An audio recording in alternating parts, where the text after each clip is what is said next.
in the glory. Every other weekend there's a cognac story. Before we give a toast, better make sure they pour me another glass and put it in the air for the time that passed. I said bask in the glory. Every other weekend there's a cognac story.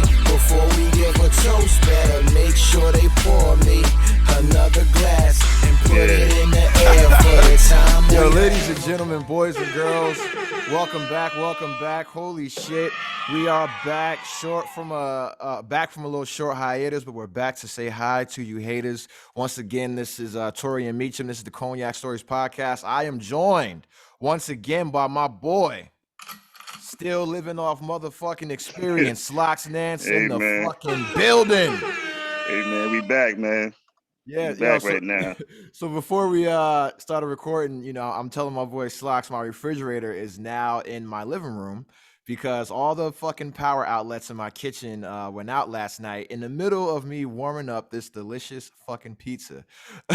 You know what I'm saying? So I gotta suck, bro. Especially when you're trying to eat, this shit just cut off. Bro, I told you, and then I had to, like everything I have is refrigerated food. It's just you gotta cook, So I had the dead ass. I have a hot plate that I have from when I was staying at Airbnbs and shit that I used to fucking heat up hookah coals, and I'm glad I didn't get rid of it because that is what I cooked my food on. I had to slow roast some goddamn ramen, bro. Ramen and shrimp last night, dog. That shit was good as hell, though. I ain't gonna front. Y'all niggas heard me slurping it. But see, that's the thing. Good old ramen, bro. You can't go wrong with some ramen, bro. Yeah, all I have that's like I can cook real easy is like pasta and ramen, bro. Everything else I have is like fresh vegetables, fucking like frozen meat, seafood and shit. And I put a trouble call into the maintenance motherfuckers, and of course they don't got a 24-hour dude to come, fix the outlets, because I tried to figure it out myself. It wasn't just a power on off reset. It wasn't just the circuit breakers, because the mainline lights they're hardwired into the power. So I got power in there. I have power in the living room. Still have internet. It's just the dining room and living room outlets, or dining room and kitchen outlets. They don't fucking work, and I'm mad as shit now. So now I can't cook anything in my oven, and I had to move my goddamn refrigerator into my fucking living room. So I just lost like 500 feet of fucking usable space in my fucking apartment because of this shit right now. But it is what it is, man. And so before I cut you off and started recording, you were telling a story, bro. Go ahead and finish that. Yeah, like so around the corner from where I stay is our I guess like the transformer for the electric. Yeah. So anytime it's a bad storm or something go wrong, you can hear it blow up. Because it's like literally like if you go to the corner and take like 20 steps, you'll see it. So it was one day I literally just came home from work and fucking, I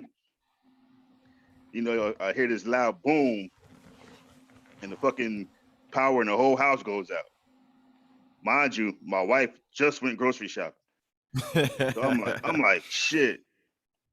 So I'm like, since they know about it, it's going to, they'll come out real quick, and fix it. That power was out till 2:00 in the morning. Yeah. We literally had to go out to eat because we couldn't cook nothing. I had to charge my phone in the car so I could set my alarm to wake up in the morning at least. So it's just like when that power go out. Yeah, we had the same issue in Hawaii. Anytime it would rain like really heavy on the west side of the island, like power would be out for like 6 to 8 hours damn near. And I remember one time power was out 24 fucking hours because some drunk ass motherfucker ran into the little transformer. You know what I'm saying? Yeah. So they had to shut down power in the whole fucking neighborhood for like a whole day to get that shit fixed. And that's not cool. Like hell no, bro. I had to go out. Yo, I had to go out and buy mad fucking ice and shit, like a big ass, like a Yeti cooler and shit, to put all my food in. Because bro, that shit expensive as hell, man. Like, yeah, and that's the thing. Like, it's not the fact that the power is out. It's the fact that we got all this food in the freezer and in the refrigerator, and if this shit go bad, we got to spend all this money all over again. Yeah, I'm like, yo, like what the fuck, man? Yeah, that shit is wild, man. And my thing is like, yo, Jay-Z, the rich motherfuckers say if you can't buy it twice, you shouldn't buy it at all. Nigga, I'm not trying to buy groceries twice, bro. You know what I'm Hell saying? no. Like, yo, Hell no. I don't give a fuck. I'm not trying to buy no fucking groceries twice, man. Fuck that bullshit, bro. Especially with how my kids eat. Hell no. Yeah, cause then like you come up on a special, cause me I don't know who gassed me, but I fuck with actually I know who gassed my boy Andrew O'Brien. That motherfucker used to fuck with frozen pizza, bro. And I fuck with frozen pizza now because of him. And that shit, like when you get a brand that you fuck with, yo, that shit goes Yeah. hard. And so every once in a that while, you catch a lick and they be like, yo, 3 for 10 or something like that. And then you go back to the grocery store and it's like, yo, $20 a piece, nigga. Yeah, and that's the thing. Like when my wife goes grocery shopping, she usually goes on Sundays, and that's the last day of the deals. You know what I'm saying? So when she went, like she caught Turkey Hill ice cream, like 3 for like 5 or some shit like that. Some crazy shit that you'll never see like that. So power go, I'm like, fuck that ice cream gonna melt. The motherfucking shit I got for work going, cause like I get them. I don't know if you fuck with them Crustables. I fuck with them, bro. I get those for work. I'm like, them shit's gonna fucking melt, and I can't put them in the refrigerator because they gonna get hard as shit. I'm like, what the fuck, man? But like, like I said, by like 1, 2 in the morning, the little guy came over and fixed it. Then he had to get in the truck and go on the fucking that little cherry picker shit and do something to the wire. So I opened the door. I'm like, yo, what the fuck? You're like, oh, I'm trying to. You're like, yeah, I'm trying to fix it. I'm like, yeah, what took so goddamn long? Listen, I called the power company. A dude in the van came out here. I stopped him in the middle of the street. I'm like, yo, what's going on? The power's out. You're like, yeah, it's out all over where, we trying to get to it, blah, blah, blah. Nigga, we was the last stop for them to fix shit. Yo, that shit gotta suck, man. Cause and that's I hated that shit living in Hawaii. And then when I moved from like the little rural area that I was into the city, they would just shut down power on like entire city blocks because they were always trying to like fix the grid and shit like that. So they will send you a letter like, yo, on this day, you not gonna have power for 8 hours. You like, nigga, what the fuck am I supposed to do? Like, what am I supposed to do? You know what I'm saying? God damn. And then it's crazy. And it'll be like the whole joint. So you can't even like go out to eat anywhere near you because everything's shut down. You know what I'm saying? It's like everything is just fucked. It's like you can't go to the restaurants, can't go nowhere. You know what I'm saying? And it's like, they do the same shit in New York too, man. So fuck. That's why we need solar power, dog. You know what I'm saying? Fuck this shit, man. Elon Musk, where you at, man? And you know what's funny? I be seeing that out here. It's a couple houses that got the shits on the roof, and I be seeing commercials for like, yeah, you could put like a couple panels on the roof and it's worth it, bro. Power box. And I be like, I'm thinking, I should get that shit when I move. Yeah, because when I was in Hawaii, like my fucking my lanai, my balcony, lanai is like Hawaiian for balcony, right? It'd be all fancy, but like my lanai faced the sun, right? So I got like a little solar powered like generator. Yeah. Damn, that shit used to come in clutch, bro, because we would have power outages and shit for no reason. Like when it rained, have a power outage, my shit's always outside, always getting charged. Yeah. I click that bitch on, bam, Wi-Fi. You know what I'm saying? TV, and that shit would last like 6 to 8 hours, bro. So I'll be good. But then the problem is the good thing is like it's still sunny outside, baby. So my shit is still getting motherfucking charged. You know what I'm saying? So, yo, shout out to the sun, man. God don't make mistakes. Hey, bro, listen. Fuck that, man. But yo, so we got to get right with the shits, man, because I'm like an hour late from trying to troubleshoot this fucking power issue and then moving the goddamn fridge to the fucking living room. But you caught all of the verses of Fat Joe and Ja Rule. And I know at first you was trashing these niggas. You know what I'm saying? Oh, my opinion's not gonna change. I don't want you to change your opinion about them niggas. God, I love Fat. Listen, I'm a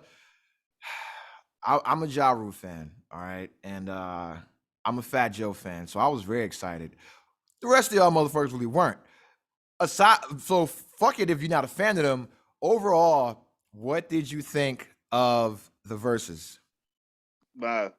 First of all, the thing that I didn't like, I would say, was Remy Martin was talking too much. Like that annoyed me. Who gonna stop her? She might shoot you. That's the thing is, I was like, she might have a gun in that puffy ass coat she had on, so leave her fuck alone. But I didn't like the fact that I understand that the back and forth joking, but I think they were trying too hard with it. Yeah. You know what I'm saying? Like it seemed like with the whole Locks and Dipset thing, how that happened, they were trying to recreate that whole vibe, and it's like y'all not that entertaining, or y'all don't have that. I don't know what you want to call it, but it was just like at first it was like, all right, cool, and I was like, all right, now y'all just doing the shit just to try to be like how it was on the last one, and it's not working. But Fat Joe lost, man. Like, well, I don't think anybody debates that except for Fat Joe. But see, it ain't no debate. It's if you look at when Fat Joe was playing his songs, compared when they would first start, the crowd wasn't really getting into it until either the hook came or or if he had when he brought Nelly out, when Nelly took his hood off, that's when the crowd got hyped. Yeah. You know what I'm saying? When Remy Martin came out, that's when the crowd got hyped. When Ja Rule was playing the song, soon as the beat dropped or whatever, bitches in there was screaming. You know what I'm saying? It was like, it was one song he did where he put the mic to the crowd and they stand there sung half the fucking verse. Yeah. But a key thing you said, I'm not going to repeat what you said, but you said the ladies. Yeah, because that's the ladies. But if you think about it, that's at that time when Ja Rule was out, that's who was really buying CDs and all that other shit. I mean, that's niggas still like us, buying records. Niggas like us was either getting the bootleg or burning Hell them shits yeah. off fucking LimeWire or some shit. Like, yeah, they were still Napster, dog, Nutella, Morpheus, dog. They were still throwing out buying shit. But like I said yesterday, you can't front when Ja Rule came out for like a good 6-7 years. He had a run with what he was doing, the whole singing, rapping shit. Mm-hmm. Like, and it's not like he had like one hit. He would have like 1 or 2, maybe 3 hits that year. And this is 6-7 years in a row. Yeah, and they lasted. They lasted for a long time. And they lasted. Yeah. Like right now, you could go in the club right now and throw on that one of his joints, and it'll still ring. Chicks in there still singing the shit. Facts. You know what I'm saying? And because the chicks gonna sing and dance to it, niggas gonna get behind with our little creepy ass. Try to grind. Not anymore because that's illegal. But and it's like I said yesterday. I couldn't think of any Fat Joe songs that rang off like that where it was just him. You got me so fucking mad when you said that, bro. Hey, listen. I can't. If you think about most of the songs he played, that was just him. The crowd wasn't really into it because they didn't notice it. Yeah. But the ones he played where he had somebody on, the crowd was hyped because they knew that song because I get either because who was on it, either the hook went hard, the beat went hard, but he don't have the hits like Ja had. Yeah, and that's the difference, right? Because Fat Joe, he has like hip hop hits, rap hits, right? Ja Rule has Billboard topping pop hits, meaning that motherfuckers around the world fuck with that shit. Because it's like we love Make It Rain, like that's my shit. Yeah, but it ain't gonna get the same pop. It is not gonna get the same pop as Put It On Me. You know what I'm saying? Exactly. Because when I'm a Ja Rule fan from the Murder Inc. days when it was him, DMX, and Jay-Z. You know what I'm saying? From the Murdergram days, from those days, bro. From when Ja was rapping. I was mad that they did not come out with that album, yo. I remember, I lied to you not. I remember opening the stores and seeing a advertisement for that album. Yep. I couldn't wait for that shit, and that shit never worked out. They had joints. They had joints. They was all on Def Jam, and it could have happened, but who knows why it didn't happen? But I'm glad it didn't happen. You know what I'm saying? Because I honestly, I don't like hearing Jay-Z with a bunch of niggas. You know what I'm saying? I don't like it because they're not on his level. So if you're not on Jay level, I don't want to hear you. I agree with that to an extent. I think he has the skill to, I'm not gonna say dumb it down. Well, that's what it is. He playing to the level of competition, bro. Yeah. But I still think niggas would have bought that album though. That Oh shit hell went yeah, off. I Like would have bought it. niggas would I have mean, I bought that like out. all of them, but it's like, I mean, because even and I don't want to get off this verses yet, but even if you look at Blackout, right, with DMX, the Lox, and Jay-Z, somebody didn't belong in that song, and the somebody that didn't belong in that song was DMX. You know what I'm saying? Like, Yeah, yo, like every song he's on with Jay-Z, he don't belong on that shit. You know what I'm like nah. saying? But see that it's rare that you get somebody that can actually like hold their own when they rap with certain people. Like Yeah. in my opinion, like with I say as of right now, and it's just no particular order or no, I'm not trying to X somebody out. I'm just my favorite right now. I would say would be with features as far as rapping, Jay-Z, Nas, and Jadakiss. Yeah, I mean, that's When cheating though. I'm saying like if you're doing a song with any one of them, like you really got to go in Yeah. because they really gonna go in. You know what I'm saying? So it's like it's going to be kind of hard to outshine them because you already know what they can do, and they're not going to fall back just because they own your song. Yeah, they're gonna try to embarrass you. They still gonna try to embarrass you. Yeah. But it's that's why that's one thing I hold like with Fat Joe. It's like most of his, to me now, this is just to me, most of his songs that somebody is on, he don't have the best verse. It's like this song wouldn't be hot if it wasn't either for the beat, the hook, or whoever else is on the song. Yeah, and your verse is not the prime reason people listen to the song. I mean, part of that was because of Big Pun, right? And when Fat Joe first came out, like he was a rapper. He was a rapper. Like he wasn't like no fucking. He's a street rapper. Like he wasn't like he's in DITC, right? So he's not Big L. He's not fucking OC. He's not goddamn McGruff. None of these niggas, right? He's in the crew of rappers. He's around KRS One from the Bronx, but he's just a street rapper, and that's why I respect his shit. And he could make a good song. But I do agree. I give him that. I do agree. Like if it's Fat Joe featuring somebody else, that somebody else is probably coming off on that song. You know what I'm saying? Like 80% of the time. But for me, it's like, yo, this was a mismatch to begin with because Ja Rule is in a different echelon of rapper when it comes to like hits. Like I think somebody like Ja Rule should have won against 50. You know what I'm saying? But I think if we're being honest, Ja Rule beats 50 in the verses. You know what I'm saying? Oh, I think so too. Ja Rule beats 50 in the verses. I'm not even going 50 like 50 might have had the overall, he might have won the overall war or battle, however you want to put it. Yeah. But if you do a versus, Ja Rule wins that. He has more hits than 50 has. Yeah. Like 50 got some shit, but if you think about it, if you go past the massacre, 50 hits was going down.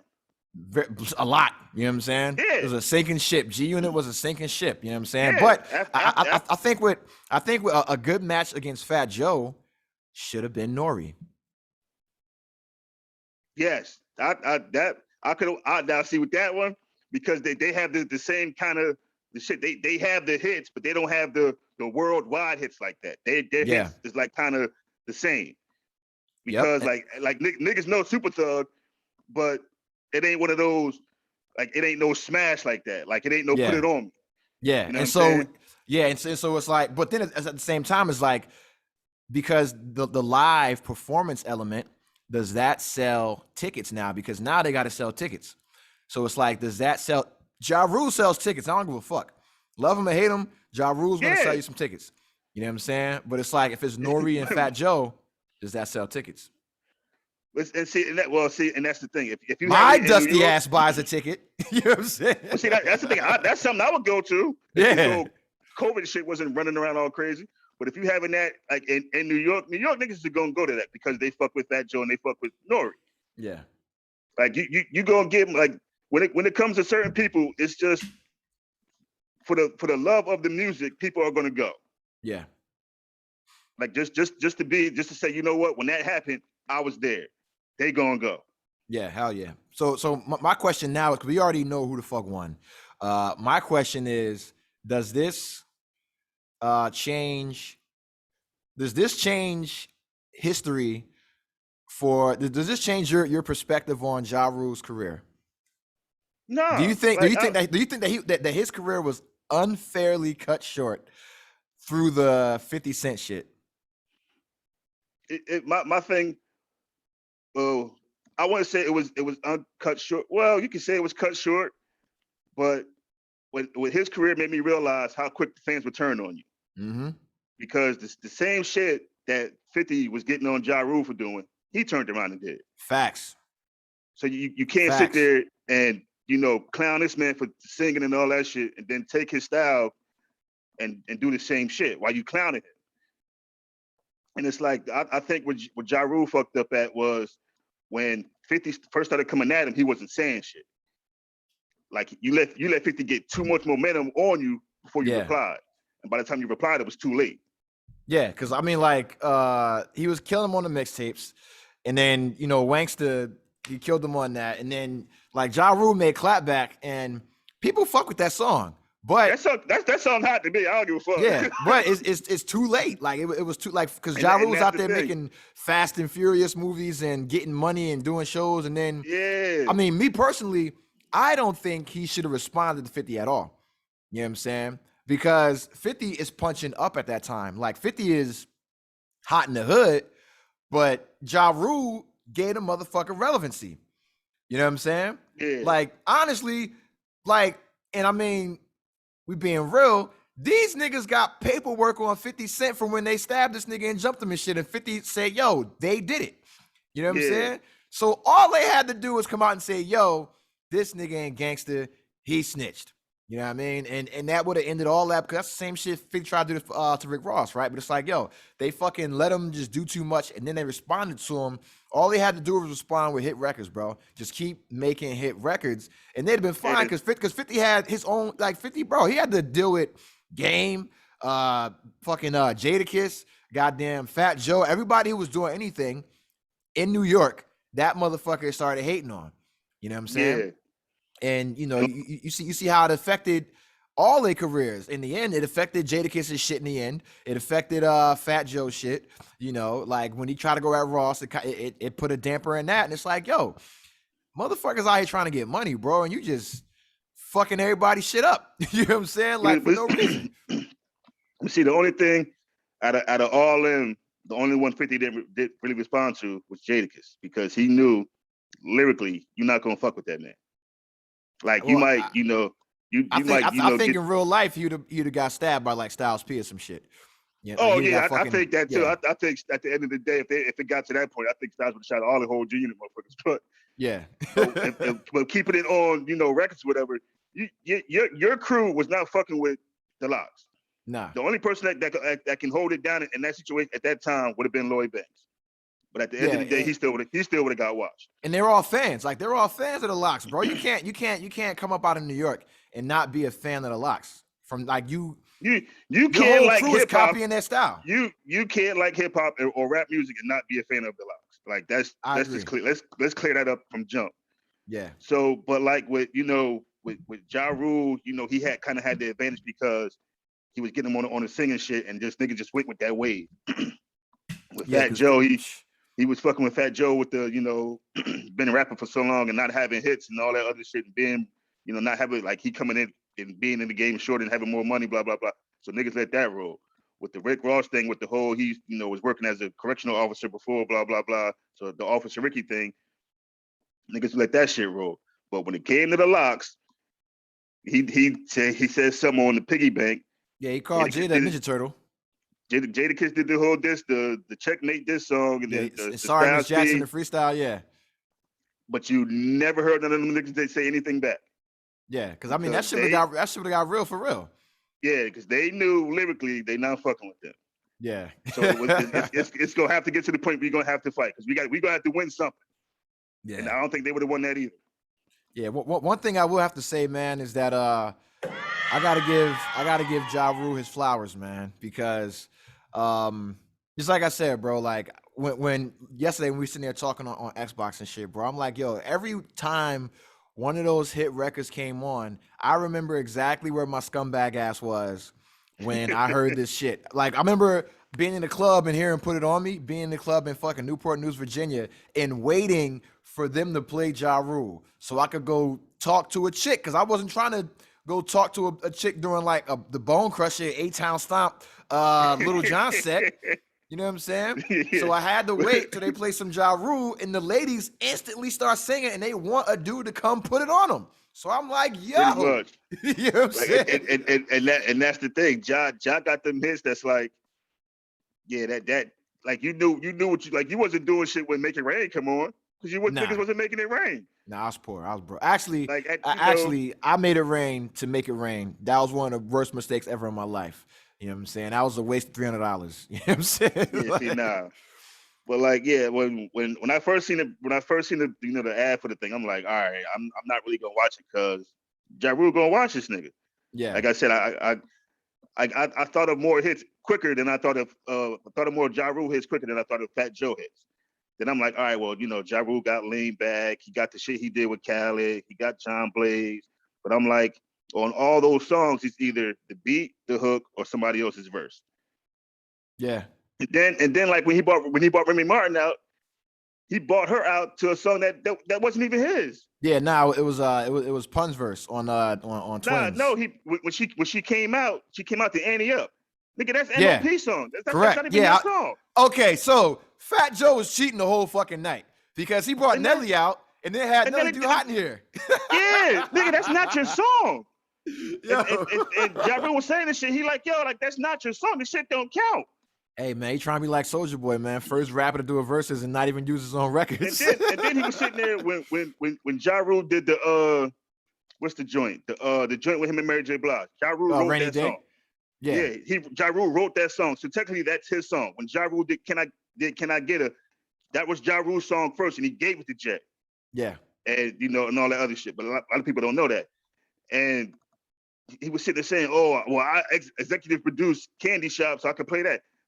Nigga, that's not your song. Yeah, I agree. Nigga, Scott Storch did that beat. That's 50 Cent song. That's not your song, nigga. Like, what the fuck? Yeah. Like, just take the L, take the L and keep it moving, bro.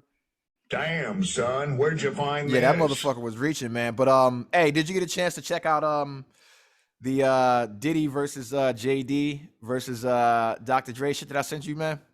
I didn't watch the whole thing, but Diddy was talking this shit on there though. Yo. And at the end of the day, he disrespectful. But he can back his shit up though, because he got the joints. Yeah. He got the joints. JD got joints. JD got joints, but JD don't got any. I don't think he got any like. You don't got no hip hop. Yeah, it's like all R&B. His shit is like R&B. Yeah. So it's like, hey, like if y'all do some, and even with the R&B shit, I don't think he can fuck with Puff though. I mean, if they're gonna go, because JD he wanted to go to album sales, right? Album sales. It's like, yo, you did records with Usher, Mariah Carey, right? So it's like Mariah Carey's gonna sell 5 million records regardless or whatever, bro. Yeah. Her fan base is white. You know what I'm saying? And it's across the fucking world from before you started fucking with her, right? And then you got Usher. He gonna do his numbers regardless, but it's like, yo, Diddy got songs with Usher too. Don't get it twisted. You know what I'm saying? Yeah. But it's like, he got songs with Mariah too, though. That's what I'm saying. And my thing is like, if you play, because JD got the Mariah record. I forgot what the fuck it is. It's some poppy ass shit, but ain't nothing fucking with Honey. You know what I'm saying? Exactly. When that Honey come on, he bring the locks out. Or when they do Fantasy and rest in peace, Old Dirty Bastard, right? That's Diddy. You know what I'm saying? And so JD is like, oh, well, you know, I sold 10 million records with Confessions with Mariah. It's like, yo, but nope, like if like you can play Confessions, right? But Diddy can throw on, bro, Jodeci. That's going to eat that shit up. It don't matter. Diddy got not to be disrespectful, but Diddy got Mary J. Blige when she was on drugs. Yeah. To me, that's when Mary J. Blige was really fire. That, like, bro, Faith Evans, Mary J. Blige, 112, Motherfucking Total got some bro. No, like Carl if it came Thomas, down to Mario Winans. Come on, Jodeci. Diddy got too much shit, bro. And all fucking Jermaine Dupri is going off of is Mariah Carey and Usher. And what, like he want to throw Escape in there too, maybe. But it's like, yo, like because he wasn't TLC's producer like that. You know what I mean? So it's like, yo, it's like, so he gonna fucking rely on like 2 to 3 artists primarily. And Diddy has all this R&B to pull from, but Diddy he wants a hip hop battle, and that's why he's calling out Dre. And Dre said he don't want to do it because the old verses, the sound quality wasn't right. So he's like, his shit has to sound right, and it needs to be like in a stadium or an arena.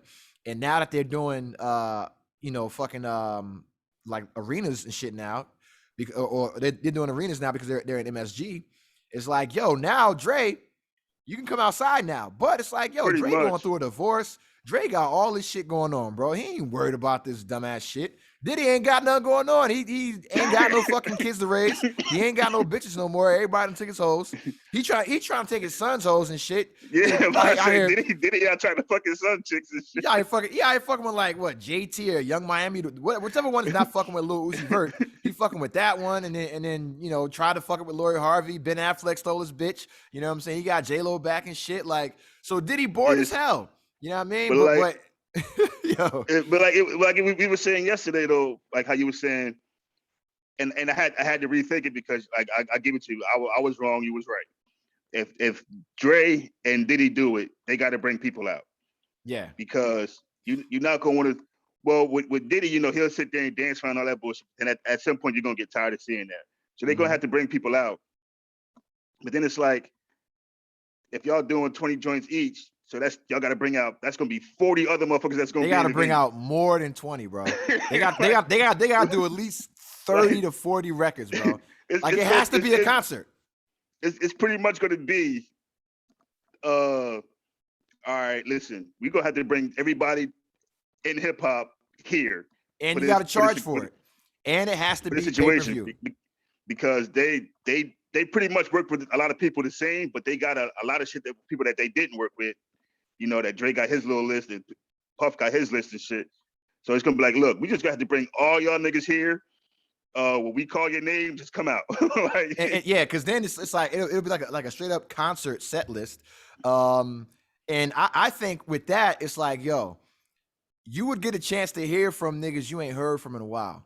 You know what I'm saying? Because Dre got a bunch of West Coast motherfuckers that you ain't heard from in a while, and it's like, yo, if because Dre, he can go into the NWA bag, right? But he can go on. He can.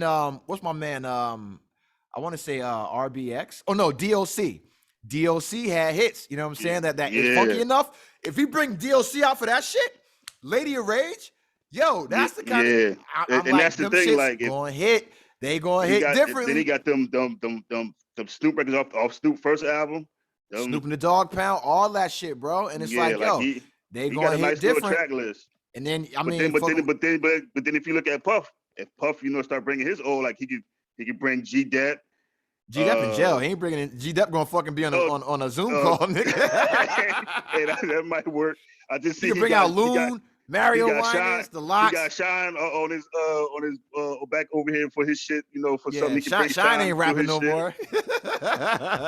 But it's like it's gonna be one of them things where that's really gonna be like a movie. Like it's not gonna be it ain't gonna be no 2 hours. That's gonna be that's gonna be an event.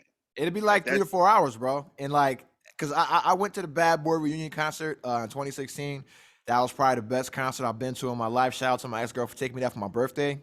I love you, right? That shit, bro. I was damn near about to cry, dog. Like, cause I didn't know. I didn't know where we was going.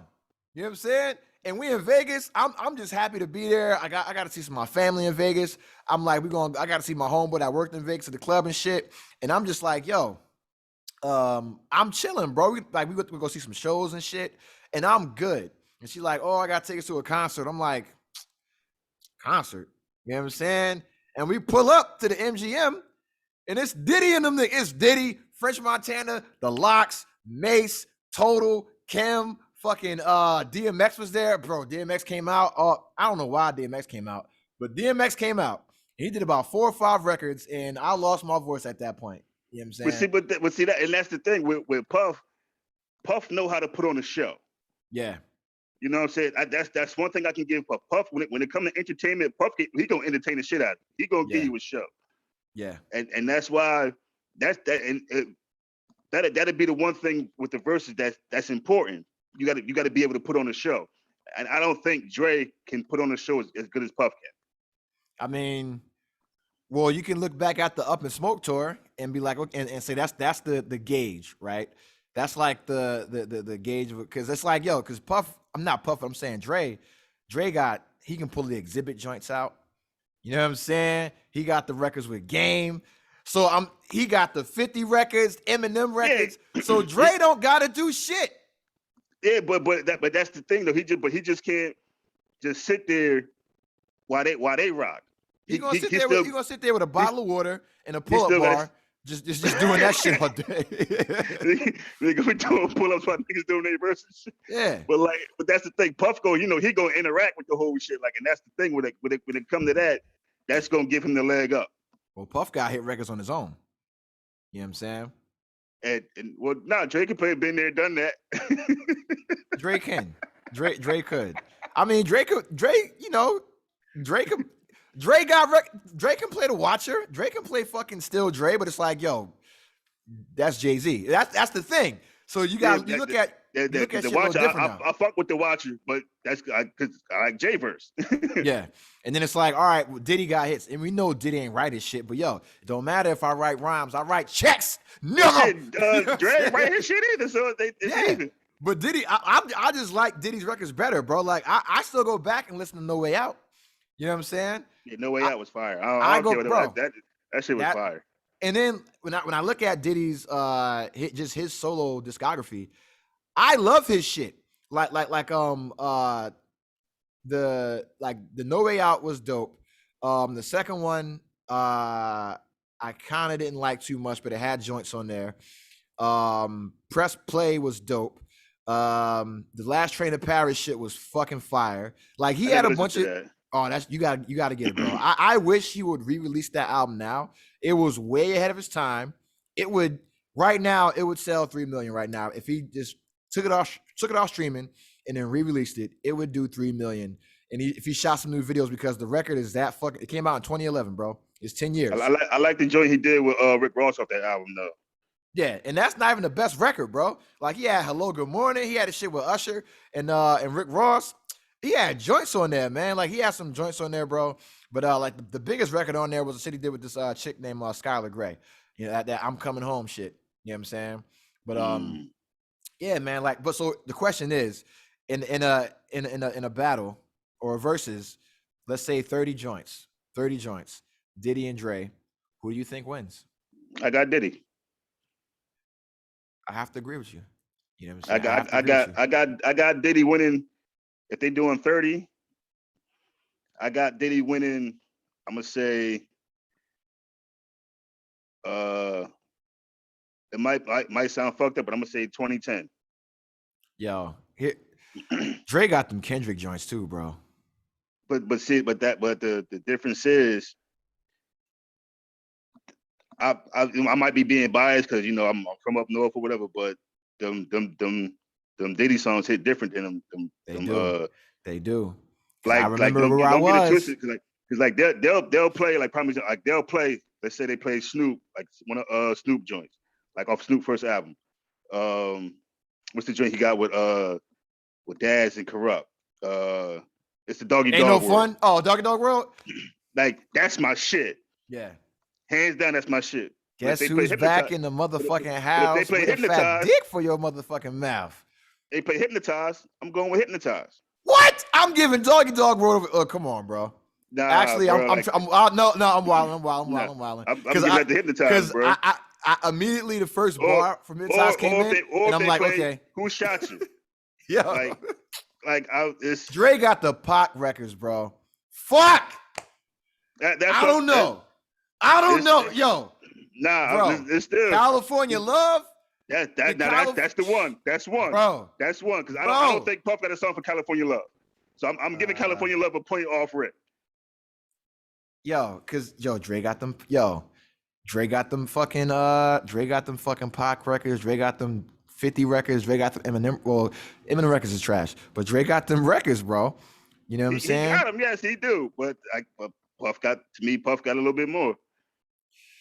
I think we're extremely biased. More than probably. I'm not going to disagree with that. I'm not going to disagree with that. Because I'm thinking about like what, because and you know, Swiss and Timberland always say like it's not about who sold what records, but it's about what records work. You know what I'm saying? Because I'm like, damn, man, like Dre got mad shit and these records sold, but I'm like, I don't know if they'll still work the same. You know what I'm saying? And it's like you gotta, and that's why I'm like, all the Eminem records are out of there. You know what I'm saying? All the M records are out of there because they're not gonna be able to play them shits. But I'm like, yo, the nigga got some. He got exhibit records, bro. You know what I'm saying? He got joints, bro. Are they really gonna go off compared to a Diddy record? It depends on where they have this shit at. They have to have it in Vegas, or you got to have it at like. That's the problem. Had that shit at the Nutri-Ground. Had that shit in Wisconsin somewhere. They might fuck with Dre over that. They might fuck with Dre, bro. So I'm gonna tell you right now, like everybody I know that's from the Midwest, they fuck with West Coast rap heavy. You know what I'm saying? Like they don't really fuck with it. Like they all grew up on NWA, all that West Coast shit. You know what I mean? So it's like if you have it in New York, then it's biased because hands down. If you have it in LA, there's no fucking way. Even in Vegas, it's too close to LA. So it's like, all right, you got to do it in Dallas. You got to do that shit you probably got to do it in Dallas or something. Nah, because them niggas hate New York niggas, bro. So I don't know, man. I don't know. You got to do that shit on the moon or something, bro. And that's the problem. That's the problem, bro. That's the problem. And that's the thing. Unless they do the like the split screen shit where, you know, Diddy in New York and Dre I ain't doing that. LA. I ain't doing that. But then that ain't gonna ring off the same because you gonna want to have them both there for that interaction. Yeah, but then I don't even know if they even fuck with each other like that, bro. You know what I'm saying? That's a good question. I ain't never seen them together at all, and all I know is that both of y'all niggas got killed. You know what I'm saying? Like, that's a good question because I can't think of a picture I've seen with both of them motherfuckers in. Nope, not done seen Dre with everybody, and I done seen Diddy with everybody, and I ain't seen Diddy and Dre. I mean, it's probably out there, but yeah, I ain't seen that shit. I ain't seen it, bro. And it's like maybe it's just not meant to happen because of everything that has happened between them. You know what I'm saying? It's like, yo, Big and Pac got killed, bro. But like, and that's the thing. If this was to happen, that'd be such a huge moment. Like to see them two on the stage do this shit would be a huge moment. You're right. And that's why I was crazy when Snoop Dogg and DMX did the verses. Because I'm like, I ain't never think it was an issue between them, but I didn't know they had a real relationship like that. You know what I'm saying? That when that happened, when I seen that, I'm like, that's coming out of like I didn't ever expect that. I'm like, I understand, okay, the dog versus the dog, but like, how you pick these two niggas together? Like, where this matchup come from? Yeah, but it wasn't that bad though. I liked it. And then when you went down to the actual history between them, and then DMX is like, yo, I got this shit from you, and blah, blah, blah, blah. And they started like talking about their shared history together. I'm like, yo, what the fuck? And then I'm like, yo, X was alive rapping big as fuck during the whole East Coast, West Coast shit. You know what I'm saying? Yeah. He ain't say nothing. Sure was. He was silent. Shit. You know what I'm saying? So I'm like, oh, maybe them niggas was cool. And then I'm like, you know what? There was no East Coast, West Coast beef. You know what I'm saying? Like, it wasn't. It was Pac had an issue with a bunch of motherfuckers, and then Suge Knight amplified that shit. And that, so just put the bar in his back. Yeah, and then shit got real, bro. Cause it's like you look like Nas Nas was doing records with everybody. You know what I'm saying? Like Wu-Tang was doing records with Nick. Like everybody, like the only nigga that had an issue was Pac. You know what I'm saying? And anybody that was around Pac, they got gassed up. You know, like the Outlaws from fucking Newark. You know what I'm saying? I'm from NEW Jersey where plenty murders occurred. The Outlaws is from fucking Newark, bro. And it's funny, like, cause I remember watching a thing with Snoop, and he was sitting there talking about that. He was like, you know, when that whole shit was going down, there was people on the East that he wanted to do songs with that he couldn't because either Pac had said something about them or somebody they fuck with. So it was kind of hard for him to, you know, to branch out and do this, like actually, you know, do certain shit because he was trying to ride with his mans, which I understand. But at the end of the day, your man fucking the bag up. like you need to chill. Like, hold the fuck up. And then it's like I think Snoop fucked up when he came and kicked down the buildings. You know what I'm saying? Yeah, that LA. If he'd have never did that, bro, there wouldn't have been an East Coast West Coast beef. Yeah, that right there didn't help the situation at all. I mean, and I remember he was on the radio trying to clear it up. I'm like, nigga, it's too late. Because the song ain't have nothing to do with this in New York. That's the thing. At all.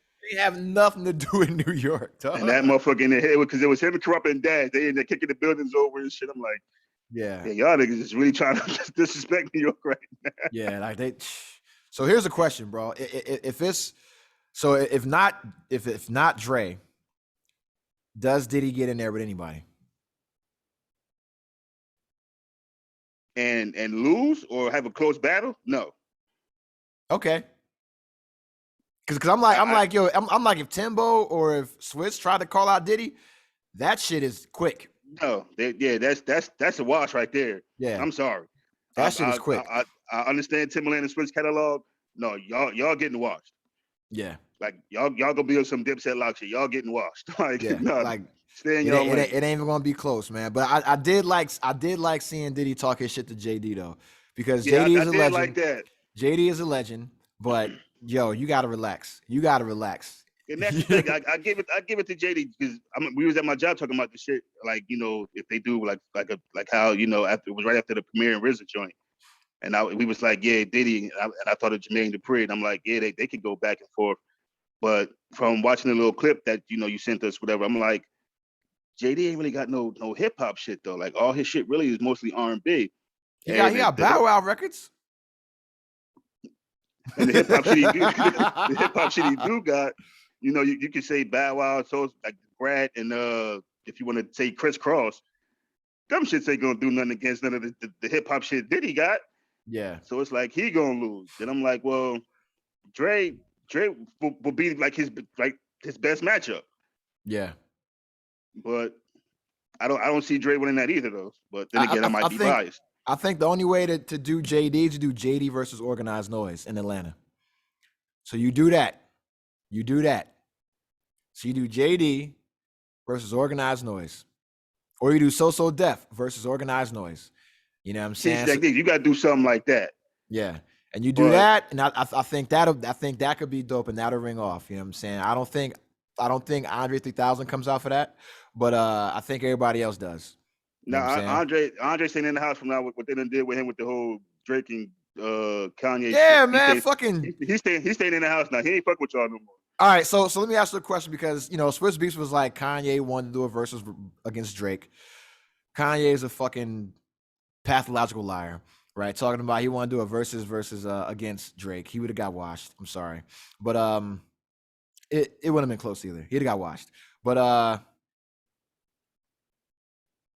Drake, Certified Lover Boy, and Kanye's Down the album. We've seen what the numbers have shown, right? Yeah. It's not close. It's not close. But see, it's not close at all.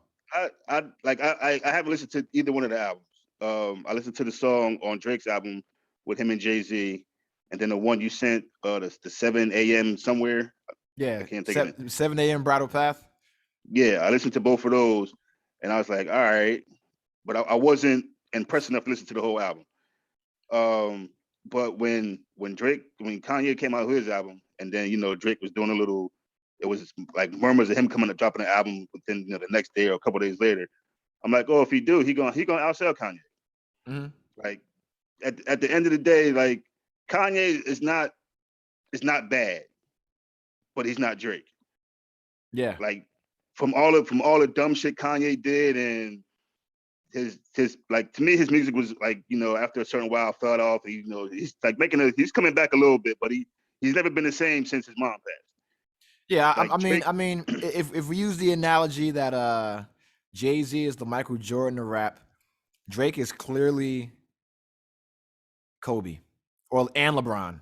You know what I'm saying? Yeah, I can agree with that, because Drake has been, I give it to him, he's been consecutive every time he came out with an album. Like 11 years straight, bro. Or 10 years straight. When he dropped, when his shit dropped. Mm-hmm. It's a holiday, bro. yeah, when that happened, I'm like, yeah, Kanye, like you just pretty much like it's gonna be an afterthought.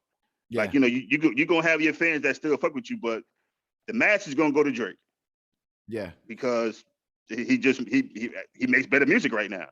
Like you just can't deny it. Like at the end of the day, he makes better music.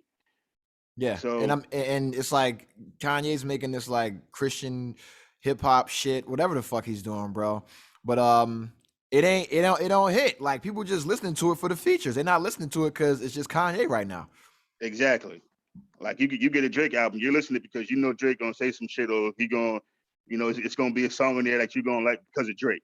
You listen to Kanye shit, be like, all right, well, he got this guy and this guy on the song, so I know one of these motherfuckers gonna outshine him, so I'm gonna listen to it because the people he has on his album, and Yeah. they not doing that with Drake.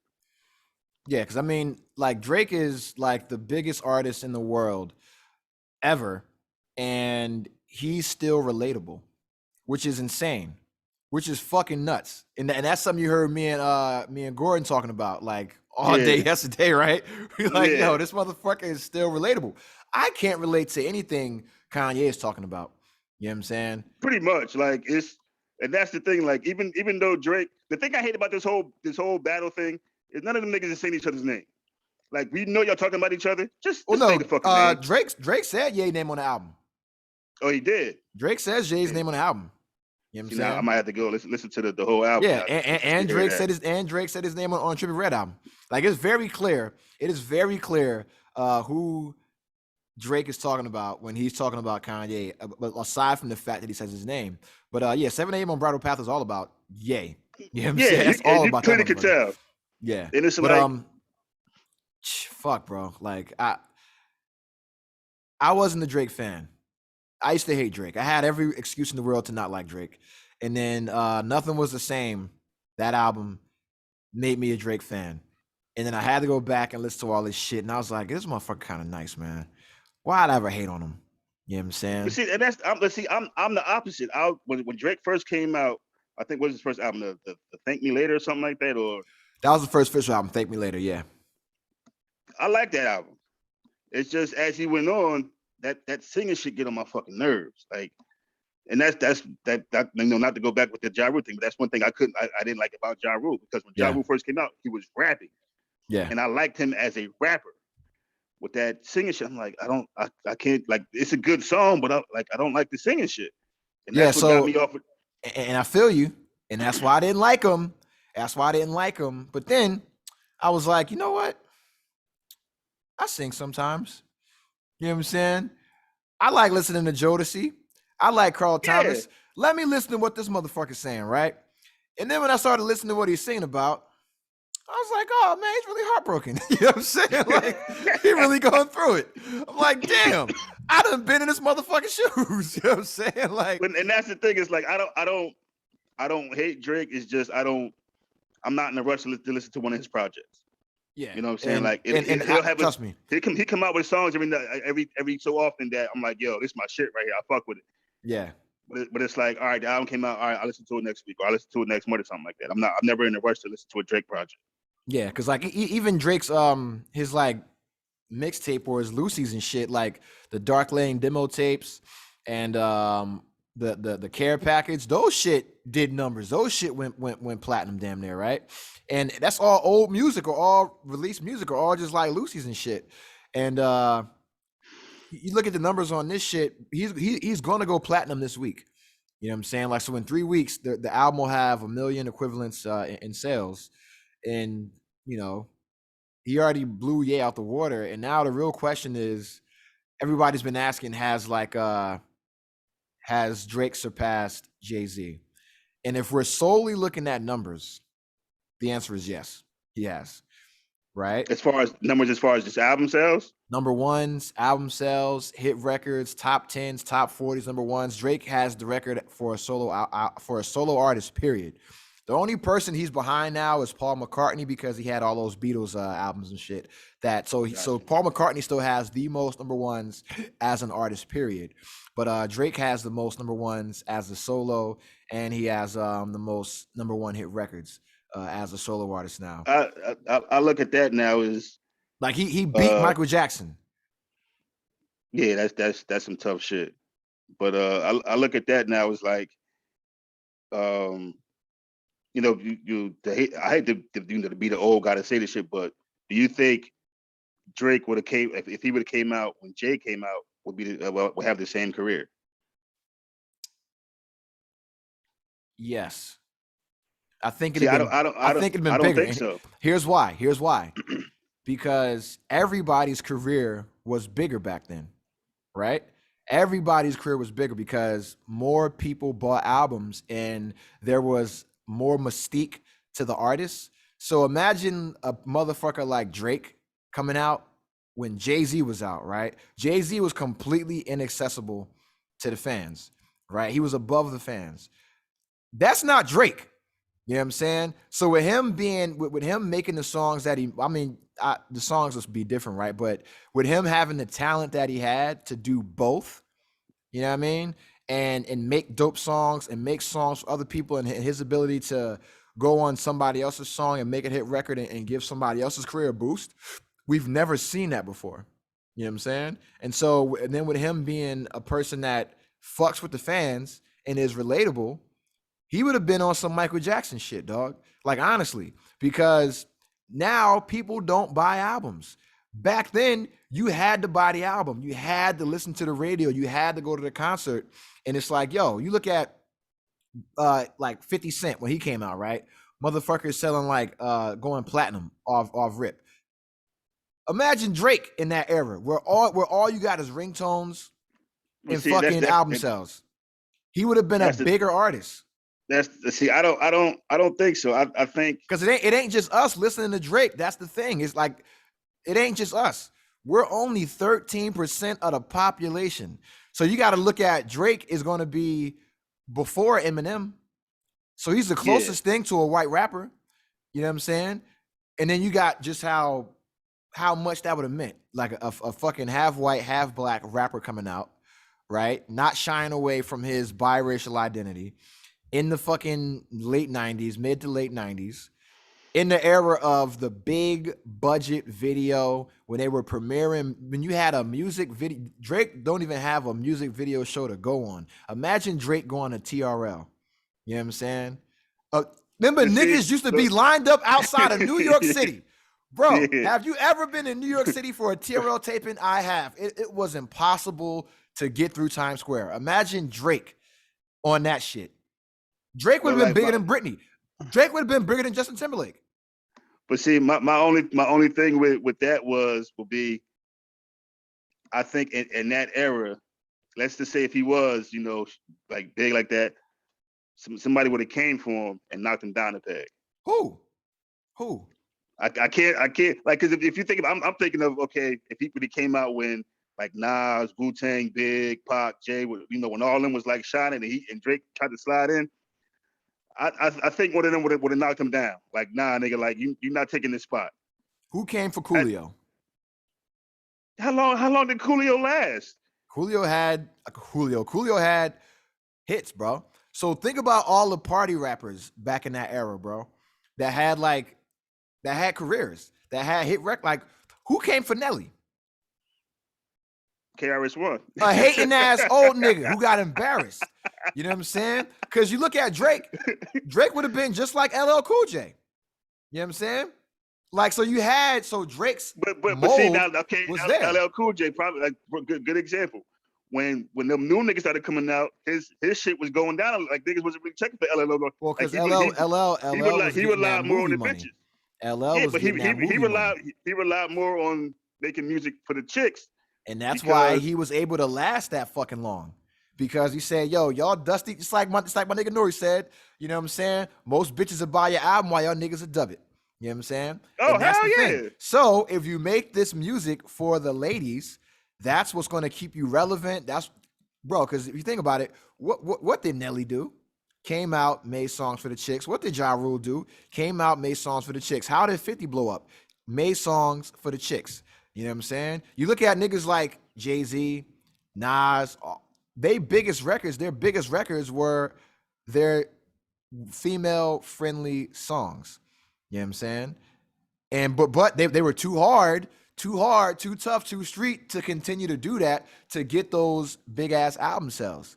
You know what I'm saying? And that's why you have artists like Outkast that always outsold them because they made records that were easily accessible by females. You know what I'm saying?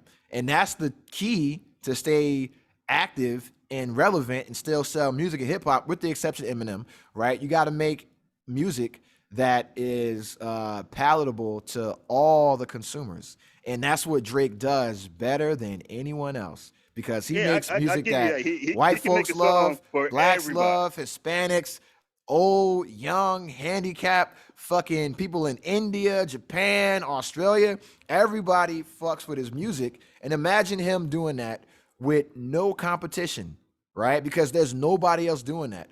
That's what he's doing now. Nah, he's got comp. Everybody's trying to steal his Ooh. wave. Everybody's trying to out Drake. You know what I'm saying?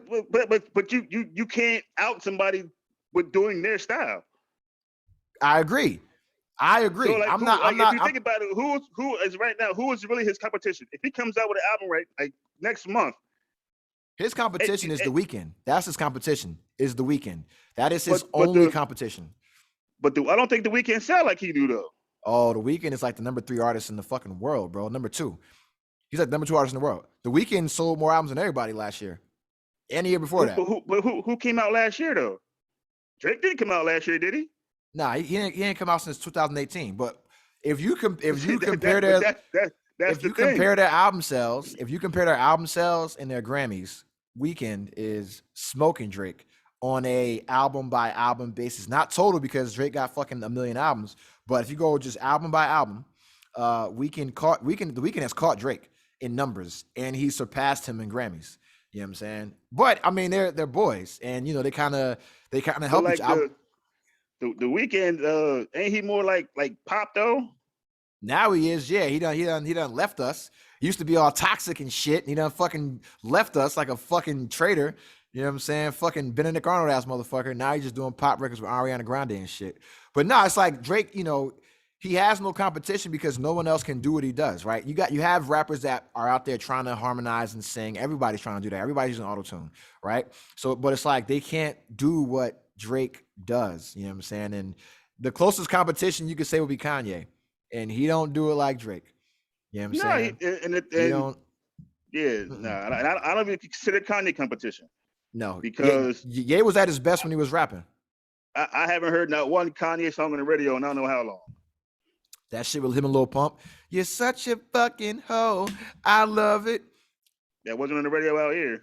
Oh, I don't know. I listen. Ain't that motherfucker supposed to be a Christian talking about you such a fucking hoe? When that motherfucker was trying to sell socks for $40, I said this nigga stupid. Church socks, bro. Church socks. I was like, yeah, this nigga dumb. Like, yeah, people bought it though. Fucking sheep. Yeah, same motherfuckers out here buying these Yeezys and shit too. You know what I'm saying? Shout out to them, man. You can't have those prosperity preachers. Yo, Kanye stole Mace's whole fucking sauce, bro. If you think about it, yeah. Stole Mace's whole fucking sauce. And that was his favorite rapper. And now he stole this whole fucking fake preacher fucking shit. You know what I mean? So shout out to fucking Kanye for being a true culture vulture, man. But question for you, man. With verses, and this will be the last thing about goddamn verses. Who do you want to see? Or who would you like to see? Because there's some matchups floating out there. They're saying 3 6 Mafia and Bone Thugs, which I personally fucking love. But there's some potential matchups out there. If you could put something together, who would you want to see? Me personally, I would like to see like a Joe Budden and Fab, because Joe Budden and Fab, like, because they like I'm a huge Joe Budden fan. You think Joe Budden gets 3 records off on Fab? But see, that's the thing. Like, if they both got the mixtape shit, and you know, like, he don't got the album shit that Fab got, but as far as like mixtape songs that like probably niggas don't know about that ring off, you know, I would just like to see that just for me. Like, that just be my own personal shit. They can do that shit on a podcast. I would. And then I'll get the Patreon just so I can watch that shit. I would like to see I like to see Beanie Sigel go up against somebody, but you know, he got the whole issue with his. I don't think they were talking about him and Nori, and I would like that, but I think Nori wins though. I think so too. Um, I would like it'd be wonderful to see if like Jay and Nas. That'd be fucking awesome, but that ain't gonna happen. So what are your thoughts on Memphis Bleak saying Nas doesn't have enough records? That's false. I've been because the last podcast with you and Bone, y'all was talking about the shit. Yeah. And to like I said, to me, I think Jay-Z wins that because he has both. He has the hits that that the worldwide hits that ring off, but then he got the little street shit that niggas don't be forgetting about that ring off. I don't think it's not gonna be no wash. It's gonna be a good one, but I think Jay wins. Nas has the hits, but I don't think his hits ring off the same way Jay-Z hits do. But if they were to do that, I would definitely watch that shit. And if the Diddy and Dre one happened, I would love that one. I would like to see God damn, I just had this shit in my fucking head. It doesn't have to be straight. It doesn't have to be straight hip hop. I wouldn't mind seeing Usher go up against Chris Brown. Oh, everybody's talking about that, man. I wouldn't mind that. Everybody's talking about that. I think that would be a lot better than people think. Not Usher and Timberlake? No, because to me, I think Usher takes Timberlake out easy. like just don't get me wrong. He got the shit with what was the group he was in? NSYNC. Yeah, I think NSYNC. Yeah, one of them. He got the shits with them and the other shit. But I think Usher handles that no problem. I would like to see T.I. go against somebody because I think T.I. got some shit. I think niggas sleep on T.I. I think T.I. should win against Ross. That'd be a good one. Yeah, that'd be a good one, and that'd be a good one. You know who I really want to see in one? Outkast. If they do one with Outkast, I would love to see one. Outkast can only go against Wu-Tang. I can't think of nobody Outkast can only go against Wu-Tang. Outkast can only go against Wu-Tang. That's not fair because Wu-Tang got 8 motherfuckers. No, you let Outkast bring in the whole Dungeon family. So Outkast and Goody Mob versus Wu. Now if you do that, woo! And that's the thing, because I was thinking more of Outkast and Tribe Called Quest. Outkast smokes Tribe. And that's the thing, and I'm like, but Outkast gonna smoke Tribe, but Outkast smokes everybody except Wu. And that's the thing. It's like you got these acts that's like who you really gonna put up against them? That's gonna make it work, make it a worthy opponent. But you don't want to see a wash. You want to see like an actual, You want to see a fucking fight. You want to see a fucking fight, bro. And it's like I would love to see Mary J. Blige go up against somebody, but I don't know Mariah who. Well, see, my wife was saying Beyonce and Mariah. Beyonce smokes Mariah. And I told her that. I'm like, yo, nah, Beyonce go watch her. Mariah can sing, but Beyonce has more recent and more relevant records. And Mariah's gonna get her points off, but Beyonce got shit. Like, bro, what Mariah gonna play when Beyonce plays Single Ladies? Yeah, and that's the thing. And that's the first example I brought to my wife. I'm like, what was Mariah gonna do when that song come on? And Nothing. She couldn't give me an answer. And I'm like, exactly. Like what? Beyonce got she got too many of those that's gonna ring off. Crazy in Love. What is she gonna do when that shit come on? You know what I'm saying? Like just the whole Lemonade album. What's she gonna do when that shit come on? And that's the difference between Beyonce and Mariah and Beyonce and everybody is Beyonce made a whole record about being done dirty in a relationship and she fooled all you motherfuckers.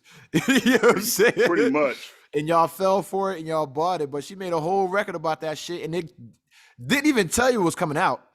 And everybody fucking bought it. Everybody got it.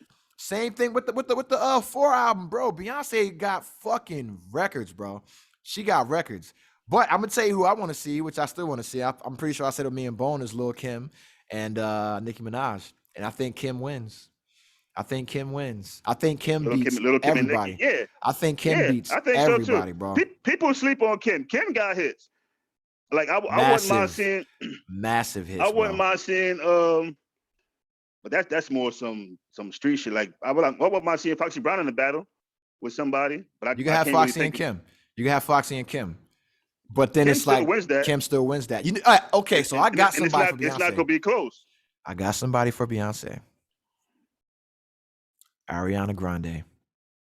See, I don't know her music, so I can't really Boy, go. Ariana Grande and Beyonce. That is the fucking verses that I want to see.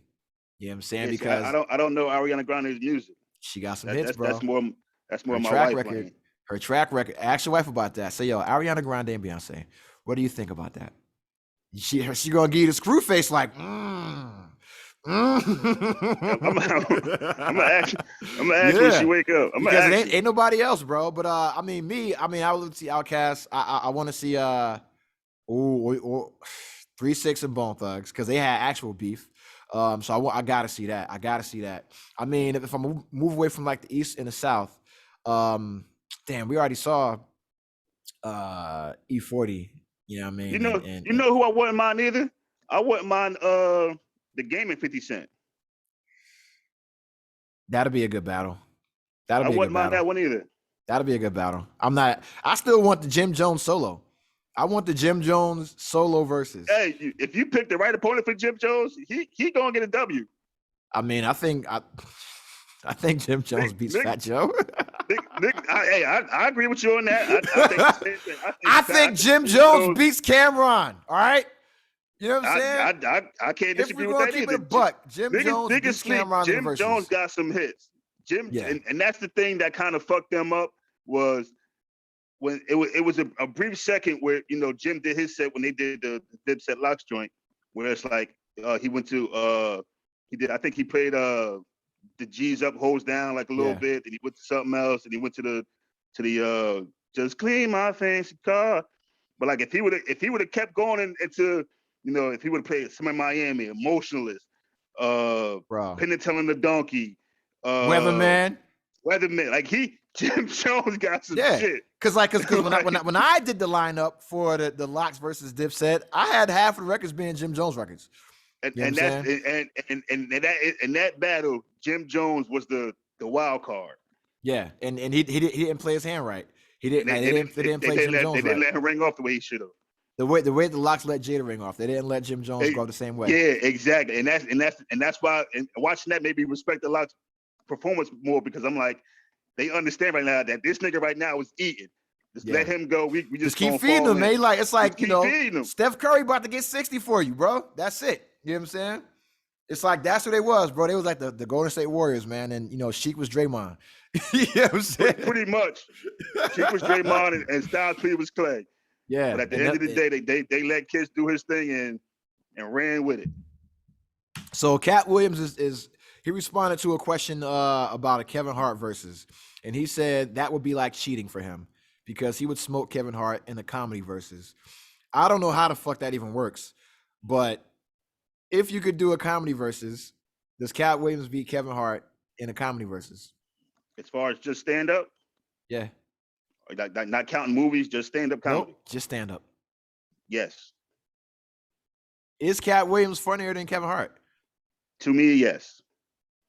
Was Kevin Hart ever funnier than Cat Williams? Or were they ever even? How about that? I wouldn't say Kevin Hart was ever funnier. He just had more momentum. Yeah. Like the only thing that what Cat Williams is, he fucked up all his shit by doing dumb shit. Yeah, he did. Like that's the only thing with Cat Williams. But as far as like consistently being funny, as far as just stand up, I like Cat Williams stand up a lot better than Kevin Hart's. But Kevin Hart had the thing where he had the momentum and he had the money behind him. Yeah. Where he'll go to fucking a big ass stadium to do his shit, where Cat Williams was, doing it at the little local nightclub type shit. Yeah. Well, Cat Williams is doing arenas right now. He is doing arena shows right now. If they were to do that, I give it to Cat Williams. Yeah. Like nothing against Kevin, because Kevin Hart funny as shit, but some of his stand up lately is getting kind of I'm not gonna say Kevin Hart fell off. I'll just say that he's too mainstream now. Because if you go back to Kevin Hart's earlier shit when he was just for us, Yeah, he was untouchable. if you go back and watch, you could like not touch Seriously him. Funny. Yep, I'm a grown little man. All I'm a that grown shit, little bro. man. Them shit's funny as hell. Like he was as he started getting bigger and being out so much, his shit started getting corny because he was pretty much talking about the same shit just in different ways. Yeah, and then he had to make comedy that was more accessible to his larger audience because he got hot off of YouTube. You know what I'm saying? And it's like, and we had Kevin Hart for years, and we were like the same way we had Chappelle for years. You know what I'm saying? And then the mainstream got a hold of him, but Chappelle just got funnier. He got funnier. You know what I'm saying? Now when it comes to, he's like one of those verses that it's gonna be hard to find a motherfucker to fuck with Chappelle. You might have to get like Cat Williams for Chappelle. And to me, Chappelle wins that. I don't think Chappelle could do a versus because I don't even think he tells jokes anymore. Like the shit's just funny. It's funny. It's funny about regular shit, but ain't no punchline. You know what I'm saying? Like there's no punchline. There's no setup. But you're just laughing. You know what I'm saying? Because it's like, damn, that's true. You know what I'm saying? Exactly. And it's like the last ones he put on Netflix was fucking hilarious. Yo, I found those shits to be so funny and so offensive, but not to me. You know what I'm saying? But I'm like, yo, I can see why people are mad because you're not supposed to say this shit right now, but he's saying it, and it's true, and it's funny. That's how comedy is, though. Comedy is meant to be rough, meant to be, to get under your skin. Yep. But but you're supposed to know it's just a joke. Yeah. And I think the world now is too fucking sensitive, man. Like everybody's just they just take everything too fucking serious. Like, chill the fuck out and laugh. Yeah, because now it's like you look back at if you look back at the Kings of Comedy, right? You couldn't do those jokes now. With fucking Bernie Mac talking about I want some milk and kid and all that shit. Yeah, beating the kid and shit, all that shit, bro. They try to cancel Bernie Mac. You know what I'm saying? They try to cancel all the motherfuckers. Like Steve Harvey would not have a TV show right now. You know what I'm saying? Like try to cancel everybody. You know what I mean? But actually I think cancel culture is done. You know, that shit is over with. That shit is over and done with. Actually, I think so too. Because at the end of the day, my thing is, all right, if it's somebody that's doing something you don't like, just don't listen to them no more. Exactly. Simple. Yeah. Like that's the people are going to cancel people they don't like regardless. They already didn't like you, so they're just gonna try to cancel. But my thing is like to bring up what's the guy, Lil Nas X. The stuff he do, people always talking about. Oh, he should be doing. My day does not. I don't listen to anything that he does, so I don't care. Yeah. Him doing his wild shit. He's making the kids gay though. I don't. If you listen to Lil Nas X, you automatically start sucking dick. I should know because I listened to Lil Nas X and I sucked a dick 2 days ago, bro. I don't know how the fuck it happened. I hope you're joking, nigga. Like, the fuck up. I downloaded the album. I'm listening to Lil Nas X. If that's the case, I take a nap. I take a nap. I wake up and it's just like, like oh shit. If that's the case, I'll never listen to that. Motherfucker wake up with a dick in the mouth. Nah, I'm good. I cut all the butt cheeks out my jeans because I listen to Lil Nas X, bro. You know what I'm saying? Nah. My thing is I got crotchless boxer briefs now, dog, from fucking with Lil Nas X. This nigga tripping. Well, like, nah, my thing, the cancel culture thing is it was just people that's just wanted, just to stir some shit up. Like you were just doing it just like overall, it was for no fucking reason. I mean, there was a reason. There was a reason. Wild shit was going on, and people got held accountable, right? But then they took it too far. But the irony of the whole situation is that because you're familiar with the Governor Cuomo shit, right? Him, being a little handsy sexual harasser motherfucker. In New York. just like the other dude, the movie dude. That's I think he locked up right now. Harvey Weinstein, yeah. Harvey Weinstein's still alive. But yeah, so Governor Cuomo, like, he was actually advised in his sexual harassment cases by the people that started the Time's Up movement and run that organization. So all the people that are out here calling to cancel motherfuckers were out here advising and supporting Governor Cuomo to help him fight his cases, and they all had to fucking resign from their organization. So right now, the whole Time's Up movement that is out here canceling motherfuckers and funneling this money in to just sue motherfuckers, they're done. Because all the men and women and gays and straights and all these social justice warriors that were supporting that shit and then power there, they were all supporting and advising Governor Cuomo. So, jokes on you, motherfucker. And it's funny because with the whole, I don't know if you the Black Lives Matter movement that was people were, they had some shit going on in their little camp too that fucked them up. Yeah. I think it's like some lady was like stealing money or something, or was taking the money for that and not giving it to the proper places and using it to, like for her own shit. And I'm like, so at the end of the day, all y'all motherfuckers is y'all corrupt too. Like, what the fuck? Yeah. Well, I mean, the problem with that was that there was like no real centralized structure to the whole thing. And then when you have like a nonprofit like that, you have to have impeccable accountability, and no one, like, you have to have like separate accounting. Right? Like, no one in power should be able to touch any money. You know what I mean? Yeah. Like, you have to have separate accounting, and they didn't, and I mean, all that's why they're going after Sean King ass. You know what I'm saying? Out here saying that he's not white and he's stealing money. And I mean, there's no proof, but it just sounds good. You know what I'm saying? But that just goes to show you that that's one of the main reasons why I hate niggas. You know what I'm saying? Like, and that's the thing. It's like that's the thing. Okay, listen to the public, to the world that's listening to this. It is a big difference between black people and niggas. You have to realize that there is a big difference between black people and niggas. All black people aren't niggas. Like, be clear. And all niggas aren't black people. Exactly. Like, nah, like. It's this shit is wild. But yeah, I don't really, and it's always crazy because it's like, you want to support, various causes and shit like that, but then, you got motherfuckers that just out here they're just crazy, man. I can't stand that shit, man. But fuck all that, man. And hey, all you cancel culture motherfuckers, eat my ass from the back, like Lil Nas X said. You know what I'm saying? I listened to the Lil Nas X album. I'm being honest. I like the album. It's a lot of diverse music. The hip hop on there is really good. He has some like rock and roll, some punk rock, some pop records. Those records are good. And I think he has about 5 to 6 hit records, like no shit hit records on that album that we'll hear. You know what I'm saying?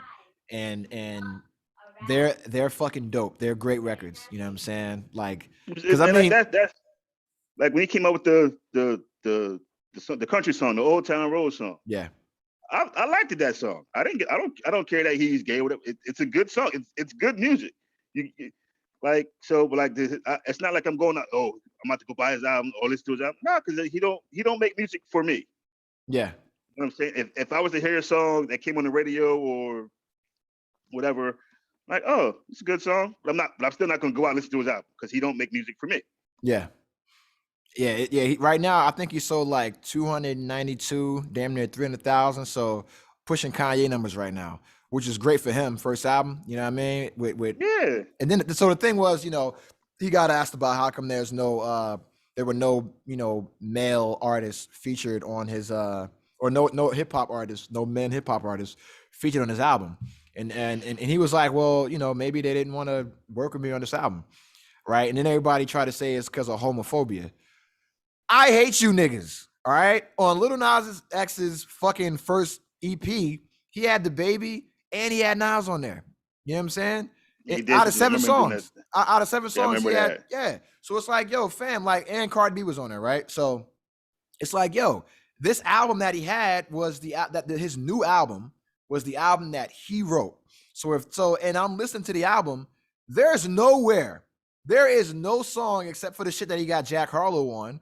There's nowhere for another dude to be on because all the songs are about him.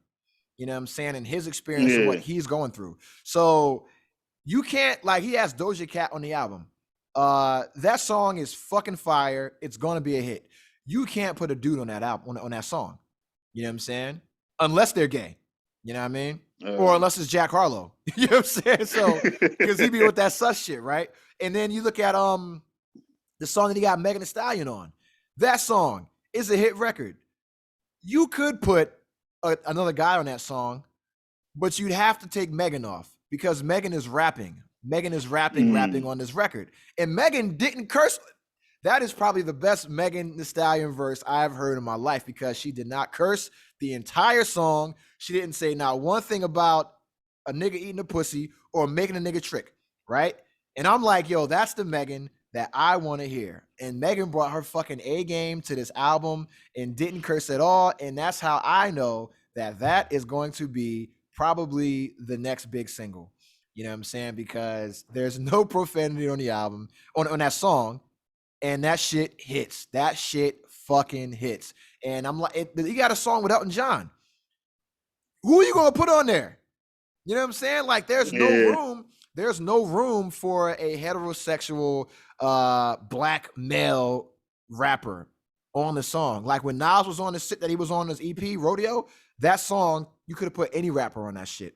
You know what I mean? And the shit that the baby was on, Panini, you could have put anybody on that. You know what I'm saying? But this album is no shit about him and his experiences. So unless you got, even like Kid Cudi, he was like, well, he's like, I'll work with you.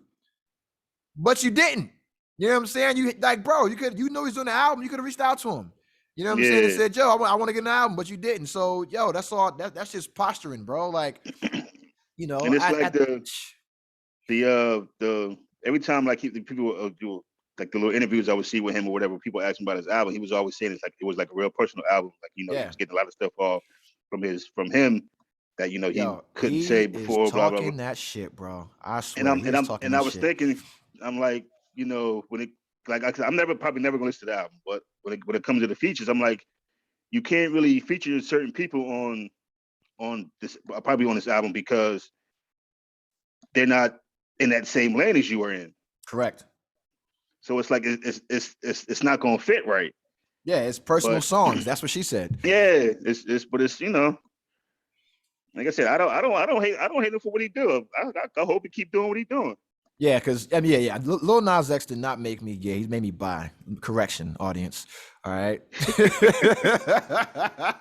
But no, I mean, like I'm happy for him, man, because his album rollout was fucking hilarious. He put out like a 10-minute Montero talk show where it's just like him interviewing himself on a talk show, and he's just roasting the shit out of himself, and it's funny as hell. And he's like pregnant, right?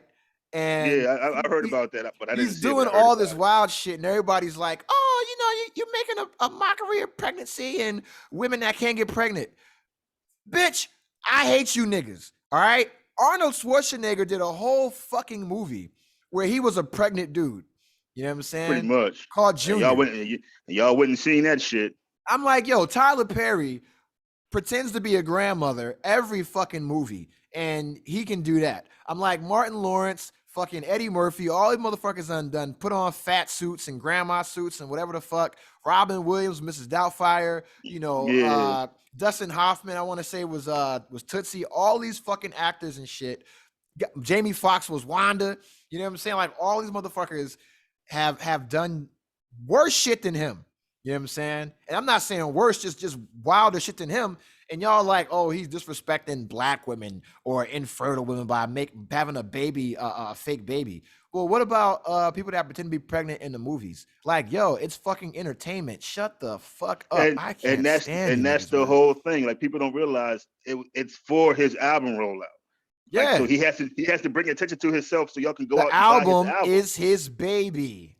Jesus fucking Christ. Y'all take all this shit personal. He's doing this shit to bring attention to himself so y'all can go get his album. Take it, it's entertainment. Take it for what it is. Yeah. Yeah, so Lil Nas X was on The Breakfast Club. I have not watched that interview yet, but I saw it was only 30 minutes.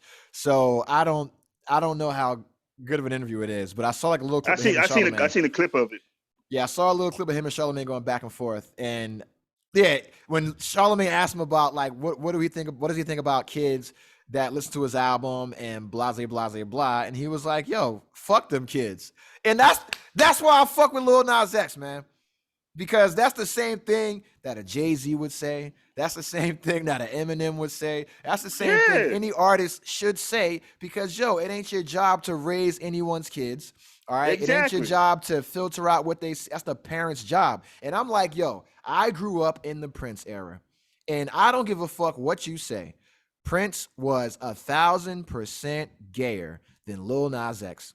You know what I'm saying? Prince had hoes, though. Prince had hoes. No. So here's the thing, right? So here's the thing, right? And when niggas say that kind of shit, Prince had hoes, that don't mean he wasn't fucking dudes too. Oh yeah, I'm not discounting that, but and then in the black community, everybody's fear is of DL gay dudes or motherfuckers that play sus. And that was Prince. Prince was the epitome of that shit. You know what I'm saying? Oh yeah. I'm like, Lil Nas X is out and about. You know what I'm saying? He's like, yo, what's up? But see, let me smash, right? That goes back to what I was saying. At the end of the day, if it's good music, you're gonna fuck with it. Yep. Simple. Prince made no matter that nigga could walk around stage with his ass out, high heels on, little nipples hair, out. You know what I'm saying? The fluffy little blouse on and shit. Fruity as fuck. But he made fucking awesome music. You're not gonna look at him and be like, you know what? Because of that, I ain't gonna like Purple Rain. Nah, nigga, fuck that. Like, if he make good music, it is what it is. Like I said, Lil Nas X does not make music for me, so I don't listen to it.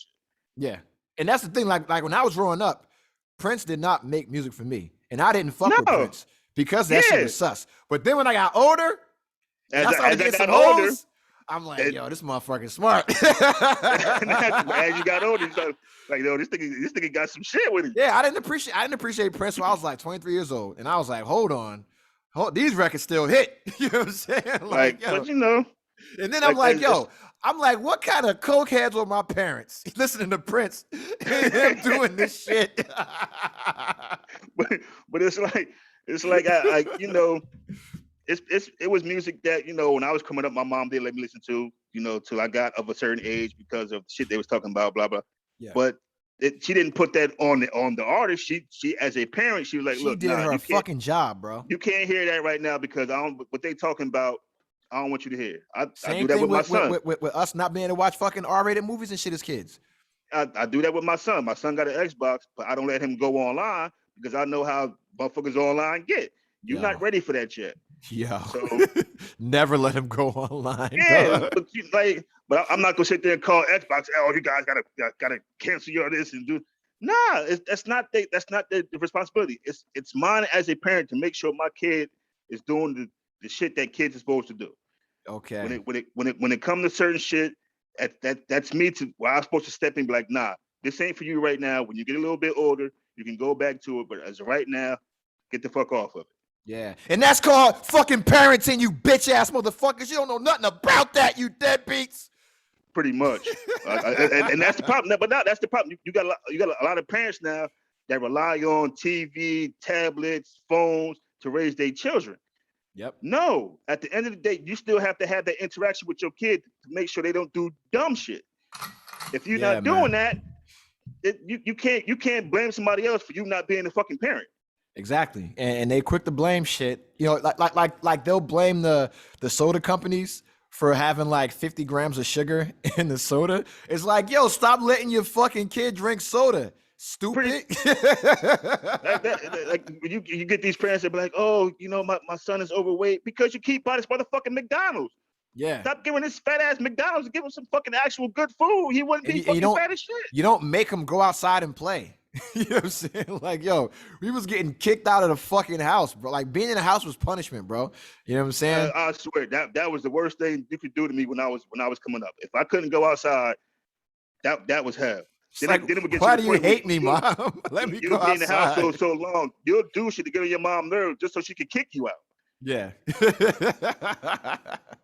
But yo, I got a question, man, because and we got to get serious now, because you recently recovered from the COVID-19 virus, and we were all worried about you. We were all scared. We were all worried about you, man. We were all praying for you, bro. And I appreciate it. Do you want to talk about what happened and just your experience with COVID? Yeah, that's cool. So my kids started school, right? So um, I want to say it might have been like good week and a half, maybe even 2 weeks after they started school. Yeah. My daughter, it was a Thursday. My daughter was sick. Her temperature was like 102 or something like that. So my wife takes Yeah. her to the emergency room. Uh, Come back, there's like, oh, all she got is like some respiratory, issues, whatever. She'll be fine. Just give her some medicine, blah blah blah. All right, cool. Friday comes, my son gets sick. He coughing, all the coughing, sneezing, all that shit. But they're not sick to where they can't move. It's just coughing and sneezing. Mhm. And so they both went to school. Both my daughter, she still went to school Thursday. But they were both went to school Friday. Saturday morning, I wake up. I'm getting sick. Like I'm coughing. Uh, but like I don't have a fever now like that. But I'm coughing. Like my body feels a little bit weak. So I normally get sick twice a year when it goes from cold to hot and hot to Yep. cold. So like I'm going through the same shit that I would go through in that same time. So I'm just thinking, it's gonna be some light shit. I'll probably be sick for like a couple days, whatever. So I do the shit. I'm doing the shit that I do when that happens.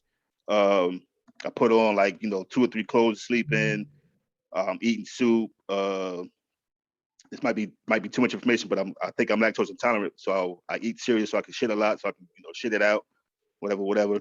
Come Sunday, it's getting worse. Like I'm like this, it's not going down. It's like the symptoms are hitting a little bit harder. So I'm like, all right, I'm still thinking it's the same shit. Have my wife go out and buy me some NyQuil, Did you nighttime did you shit. take your temperature at all? I'm gonna get to that. So I'm sitting there. Like I said, I'm doing the same shit I normally do when I get sick.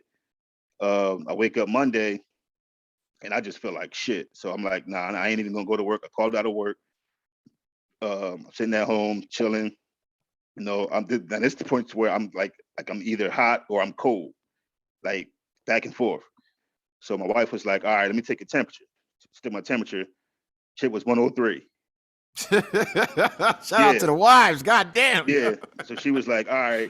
But she was like, listen, take this Tylenol and I'm gonna take a temperature again within like the next, 2-3 hours to see what happened. All right, cool. So check my temperature again. It had went down to 97. So she was like, either you're getting better or the Tylenol worked.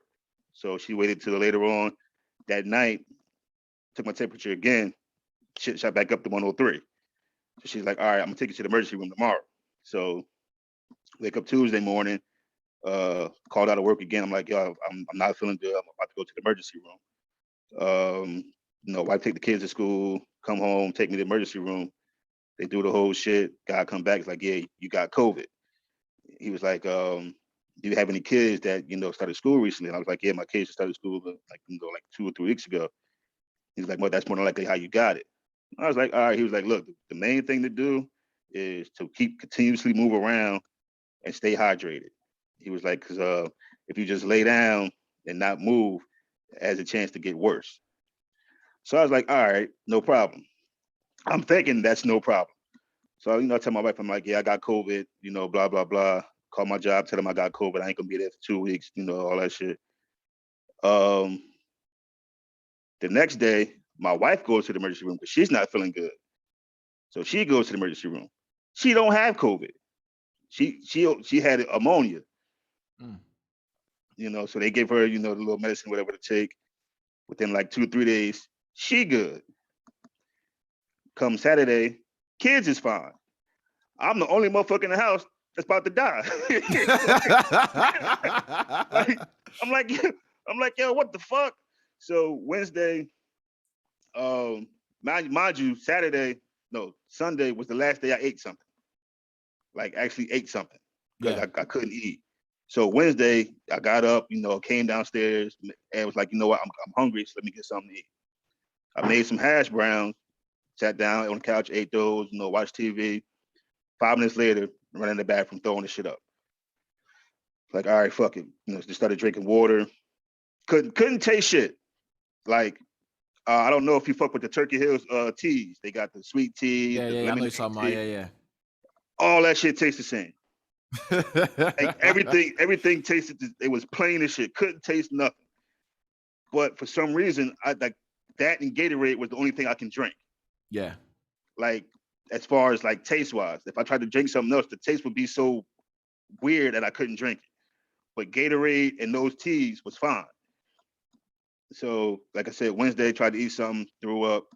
Thursday, I gotta try to make a couple of one like the oozy noodles. Hmm. Couldn't really eat that. Took like 2 bites of that. 5 minutes later, threw that up. Um, Friday, I tried to make the Campbell's noodles that come in the can. Yeah. Couldn't really eat that. Took same thing. Took like two spoonfuls. 5 minutes later, throwing that up. So the only thing right now I can do is drink. That's staying down. The only thing I can do is drink. So come that Friday, I was talking to my mom. And she was like, "Yeah." I was like, "I had ate some cherries like that morning, like the fruit, the cherries. Hmm. I had ate some of those and didn't throw up. So I was like, oh shit, I found something I could eat and not throw my fucking lungs up." So, I'm talking to my mom. She's like, yeah, a lot of people that she know that got it could only eat fruit or like the little fruit cups. So like I'm eating that, but it's like it's not enough. You know Yeah. what I'm saying? So come Monday, I'm like, yo, what the fuck? Like I'm literally weak as shit because for one, I'm sick, but now I don't have no food in my system. So getting up, trying to walk downstairs is a hassle. Going to the bathroom is a hassle. Trying to get in the shower is a hassle. I almost passed out in the shower like 3 times. That's crazy, man. And then then come Tuesday, you get a little glimpse every now and then to where you're getting better and you think you're getting better, but you're just really not. Yeah. So Tuesday, I woke up Tuesday. I was like, okay, either the shit wearing off or you know something. But I'm not 100%, but I feel a lot better. Come downstairs, turn the Xbox on. I'm on. I think I was online with you and my brother when I told y'all Yeah. that day. Was online with y'all, whatever. Cool. That night, nope. I'm fucking hot as shit. Literally, for 4 days, the only way I can sleep was I had to get an ice pack and either put it on my forehead or on the back of my neck, just so I can sleep. Because if I didn't do that, I was so fucking hot that I couldn't go to sleep. But doing that would keep me cool enough to where I can actually sleep through the whole night. Um, Wednesday, like I said, I was feeling like shit. Stayed upstairs. Was just walking around in the hallway just to get some little bit of exercise, or I'll come downstairs to get something to drink. Thursday, my wife was like, "Listen, you got to get out the house, so come with me to pick the kids up from school." Go with her to do that. She goes to McDonald's to get something to eat. I get a sweet tea, like a large sweet tea, and she Yeah. gets something. So I ate one fry and half a nugget. But peep it, When I was drinking the sweet tea, right? Mind you, to go pick my kids up from where we live at, it's a half-hour drive. Yeah. And that half hour, I had my taste back. That sweet tea was good as shit. Like, like It's like, damn. nigga, It's some good ass nigga, tea. that sweet tea was good as shit. To the point where, like, when I took a sip of it, I'm like, yo, we got to go back so I can tell you motherfuckers how good this sweet tea is. Like, this shit was fire. It was ice cold. I can taste it. Mind you, this comes from a week and a half of not tasting shit. Yeah. So I'm like, yo, this shit right here is fire. Like, we got to get some, whatever they did to this shit hitting. So, but I'm still feeling like shit. So, pick the kids up, come home. When I get home, taste buds gone. Can't take nothing else. I'm like, you motherfuckers. So then, then come Friday, because the doctor was like, yeah, usually it takes about, he said 10 to 13 days, for the shit to really start wearing off, or like it was like Yeah. 9, 11 days or something like that for it to start wearing off. So I'm counting the days. I'm like, all right, I'm in my 11th day now. So I'm like, all right, I'm starting to feel better, but I'm not 100%. You know, I'm actually starting to eat shit now. Like I went to Zaxby's and got a salad, was able to eat that. Was able to like, you know, to actually eat shit. But you know, I still had the little fevers every now and then. And like my biggest fear was having to go back to the hospital and be hooked up to like a machine or some shit. Yeah, because once you do that, So, it's a wrap. You know what I'm saying? yeah, and that was in my mind the whole time. Like once you go back to the hospital and got to get hooked up to something, it never looks good after there. So I'm like, all right, just as long as I can stay home and just deal with this shit, fine. I don't want to go back to the hospital. But like I said, between my wife and, you know, I guess the grace of God, you know, it didn't get worse. You know, like my wife was like, yeah, like at one point, like she was like, you could see the look of fear / concern on her face. Mm-hmm. Like I said, for like a week and a half, I wasn't eating, so she like you lost like 10 pounds. So it's not like the healthy weight loss. It's the nigga, you on that shit weight loss. You got the pack, nigga. Yeah. So, you know, but I would say like from the Tuesday I got tested to that, you know, following Friday or the next Friday, you know, is when I actually started, you know, the shit started wearing off when I started, you know, getting back into my normal motion. But the thing that was fucked up was being the fact that I didn't eat, you know, for so long and I lost all the weight. Now I got to get my strength back. Yeah. You know what I'm saying? So that took, you know, a couple more days. So then when I went back to work, you know, being outside and, you know, I live shit at my job, you know, I had to get back in the motion of that. But I would say between the day I got tested, I would say it probably took me about three weeks to, I would say about a month to like a month and a half to actually be 100% to where it's like, you know, I can do the same shit I used to do. I'm not tired. My body not aching. I don't get, you know, short-winded real quick. My appetite is back to where you know it is. Yeah. But I'll tell you that first week and a half, I'm like, yo, this some bullshit. Like, oh fuck. I was like, oh hell no. But like and then like I said, it was fucked up because during that whole time, other than, you know, my wife being there and help taking care of me and all that other shit, you know, my kids, like I felt bad because my daughter, she wanted to come and hug me, but she couldn't. Yeah. You know what I'm saying? Because I didn't want her to get sick. So she'll come home from school and be like, Daddy, hug. I'm like, nah, you can't hug me right now because I'm daddy's sick and I don't want you to get sick. And I didn't want them to have the scare of me having COVID and thinking, you know, something bad gonna happen or whatever. Mm-hmm. But the silver lining, which is gonna be to sound kind of fucked up, is when I drunk that fucking sweet tea. Like I was like, listen, if this shit was to take me out right now, I'm good. I'm gonna die happy. At least this thing, at least God let me get this sweet tea to go out on a high note. But yeah, I'll honestly say like that for that good, like that first week and a half, like I wasn't scared, but I was very nervous. Yeah. Like my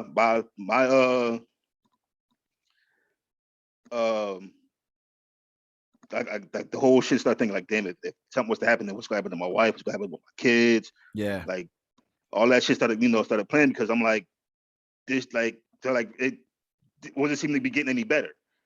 You know what I'm saying? Until, like I said, that they had the little sweet tea and shit. But that first weekend, that shit was rough, yo. Like, yeah, you forced to confront your mortality, man. Yeah, and I was like, yo, what the fuck? And it's like I'm not against getting the COVID shot. And my thing is, if you want to get it, get it. If you don't. I had my own personal reasons why I didn't want to get it at first. But now that since they got one that's approved, that's the FDA approved, I'm gonna go get one. Like I'm gonna go get my shot and get vaccinated. But like I said, that whole experience made me think about a lot of shit. And I'm like, yeah, if something, this can't be it right now. Like, I got too much going on and too much more that I want to do. That this can't be the end right now. So, yeah. But that shit make you it make you think. Like when you get that motherfucker, like I think you had what you said you're systematic to. Asymptomatic, yeah. I was asymptomatic Yeah. to it. But I'm like, nigga, if this the shit that niggas is going through when they get it, oh hell no. So this right here made me more like, okay, now I'm just going to work or going to get my hair cut, going I gotta do, and I'm staying in the fucking house. I'm not fucking with y'all. Because I ain't going through this shit again. I mean, but you weren't going out like that though, really, were you? And that's the thing. I wasn't. And I told my wife that I was like, figured, like, you know, when it first actually hit, my kids was in school, but then they did the whole virtual shit. So, you know, they would go to school like twice a week. They would go Monday and Wednesday, but everything else was virtual. But when they did go, it was like maybe like 6, 7, maybe 10 kids in the class, if that. Yeah. They was all spread out, had the little plastic shit around their desks and all that bullshit. So, you know, I was cool. I was like, take it to the point where even with my job, like, you know, you never know what somebody else is doing, how they doing when they leave work. But, you know, I didn't get it from there. I was like, take it for my kids to start a new school to where now, you know, everybody's in the building and blah, blah, blah. For me to get, I went a whole damn near 2 years without this shit. And now were they making did they have like the mask requirements at the school or nah? Nah, they because you know they like in elementary school. So, you know, it's gonna be hard to keep a kid with his mask on. You know what I'm saying? So it's you know, you can wear them, but it's not mandatory. You know what I'm saying? They're not gonna tell you, oh no, you can't wear it, but they're not gonna force you to wear one. Like my kids, my wife's sending them to school, you know, they got their mask on, but if they see their friends playing without a mask on, they're gonna do the same thing. You know what I'm saying? Yeah. So since we're not there, we can't really force them like, no, keep your mask on, blah, blah. We know it's gonna come off. So it is what it is. Kids gonna be kids. So, but yeah, that shit was rough, yo. Like, and it was fucked up. I'm sitting there thinking like, damn, I could be online playing Call of Duty, getting my rank up, all this shit. But like real shit. Like my body was so weak, nigga, I couldn't hold the controller. Yeah. Like I feel you, man. Like I literally came down once it was gonna play it. I tried to pick the controller up. I'm like, yo, why is this shit so fucking heavy? I'm like, I know this controller is not this fucking heavy. I'm like, you know what? Fuck that. I just started watching TV. Like I think I only played twice. I played once with you and my brother, then I played once with Rev. And other than that, we was worried about you, man. I was just laying. I was the most I would do was get up, walk around. Like I go, you know, to the bathroom. I would say the good thing about my house, I got stairs, so the walking up and down the stairs, you know, was good. Yeah. I'll walk from the living room. I'll walk into the kitchen and walk back. You know, I do that a couple times. But for the most part, if I wasn't doing that, I was laid down sleep. Because I'm gonna tell you, man. Like I was worried about y'all. I was worried about you, especially, right? All my people that get COVID, I'm like, yo, I pray for you niggas, man. But I was like, I'm not coming to your funeral. And my thing, and I was sitting there, you know, cause like, you know, I was like, I ain't coming to your funeral. When shit like that happen, you start thinking of shit like that. And I'm like, damn, if I was to die from this shit, niggas ain't gonna come to the funeral because they gonna be scared they gonna get this shit. You goddamn right. That's what I'm like. I couldn't even blame niggas for that shit. We got to do a fucking Zoom funeral and shit. Yeah. I'm like, oh, nah. I be like, I really miss my homie. Even though you're going away, I'd hit you with that, man. I'm like, yo, ain't no fuckers ain't gonna be no goddamn mask. I ain't coming down that bitch and being the next contestant on that Summer Jam screen. Yo, yeah, fuck hell that. nah. But that shit is no joke. Hell yeah, 'cause I know. And then what's crazy, it's like after I, you know, for my job, after I went out with it, like 6 other motherfuckers like went out with this shit too. Yeah, and it was all from the kids going back to school and shit because like a bunch of the schools got shut down from having just outbreaks left and right, you know, because they didn't want to make it mandatory to wear a mask. And then we've seen it happen all across the country, man. And you know, my thing is like, yo, bro, like vaccine or no vaccine, the masks are so you don't get other people sick. You know, like kids will eat this shit. Kids will eat COVID, bro. For the most part, we're going through the shit. My kids ate that shit, no problem, nigga. Like, like I said, they were sick Thursday and Friday. By Saturday, even you know, during the week, they still running around doing them. It's just, you know, they had like a little cough, whatever. But come Saturday, they was back at 1,000. Yeah. Me, I'm sitting there, I'm laying in the bed, like we old as shit, bro. Like we old as shit. Like we ain't built for that shit no more, man. Like we are not built, bro. And it's like, You know, yo, you think about it, right? Like, some of us are 40 now, and I turned 40 in 2022, right? And I'm like, I'll be yo, 40 bro. next year.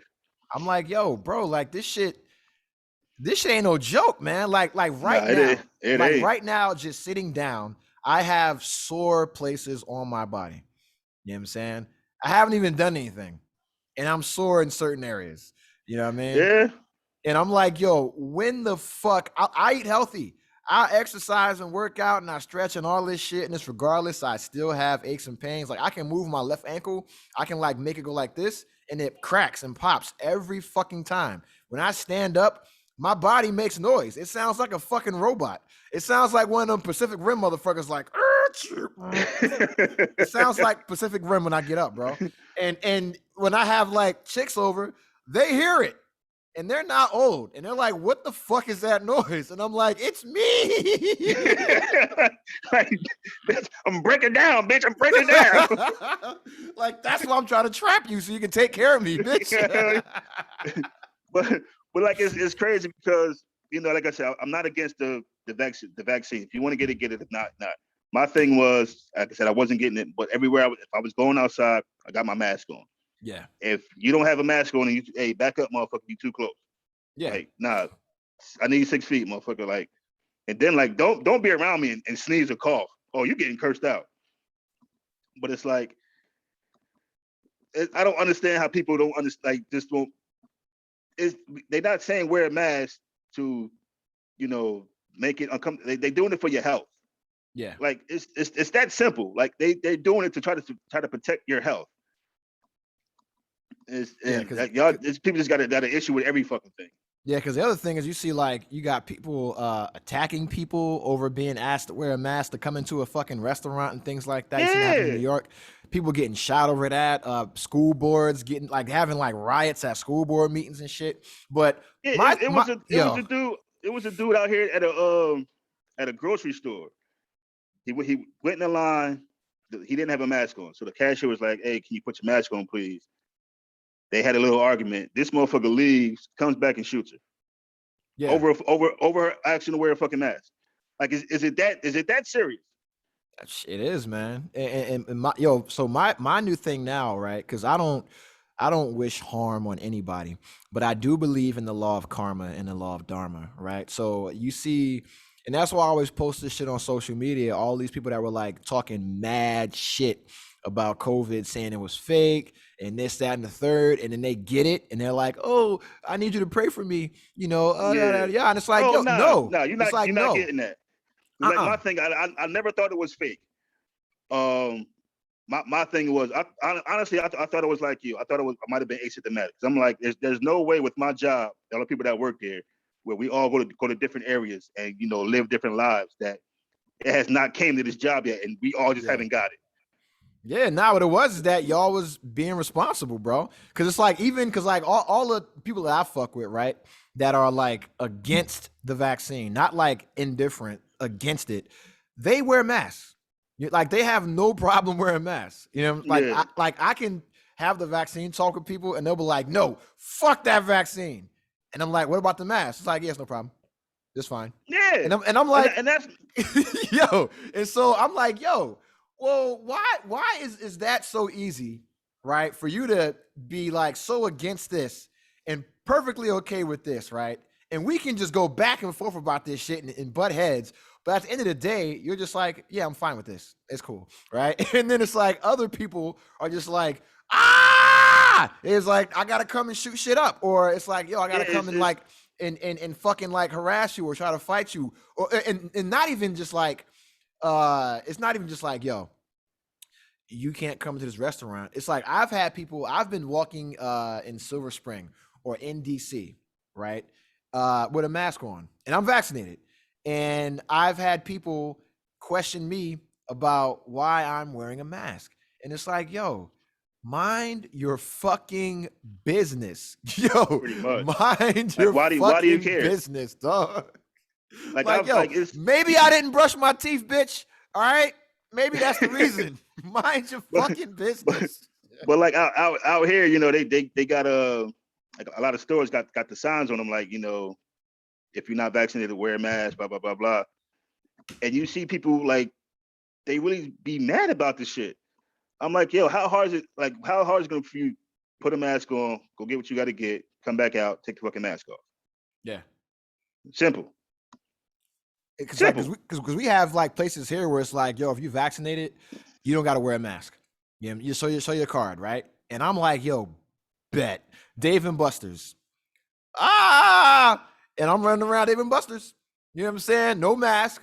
I don't give a fuck because I know everybody else in that bitch is vaccinated for the most part, except people wearing masks, right? But I'm like, yo, like to go to the movies, I have to wear a mask, right? And I'm like, yo, you know what? It doesn't bother me. You know what I'm saying? Don't. It doesn't bother me at all. The thing with me, it bothered me because of my beard, but I cut my beard off. Like that's another thing. When I was sick, I'm like, yo, I got to get rid of this beard. This beard is not making the cold go away. Like, this beard is heavy. It's trapping the virus. but that's the only thing that would bother me. Like, having a beard with the mask on, it was uncomfortable. Well, now I cut my shit down.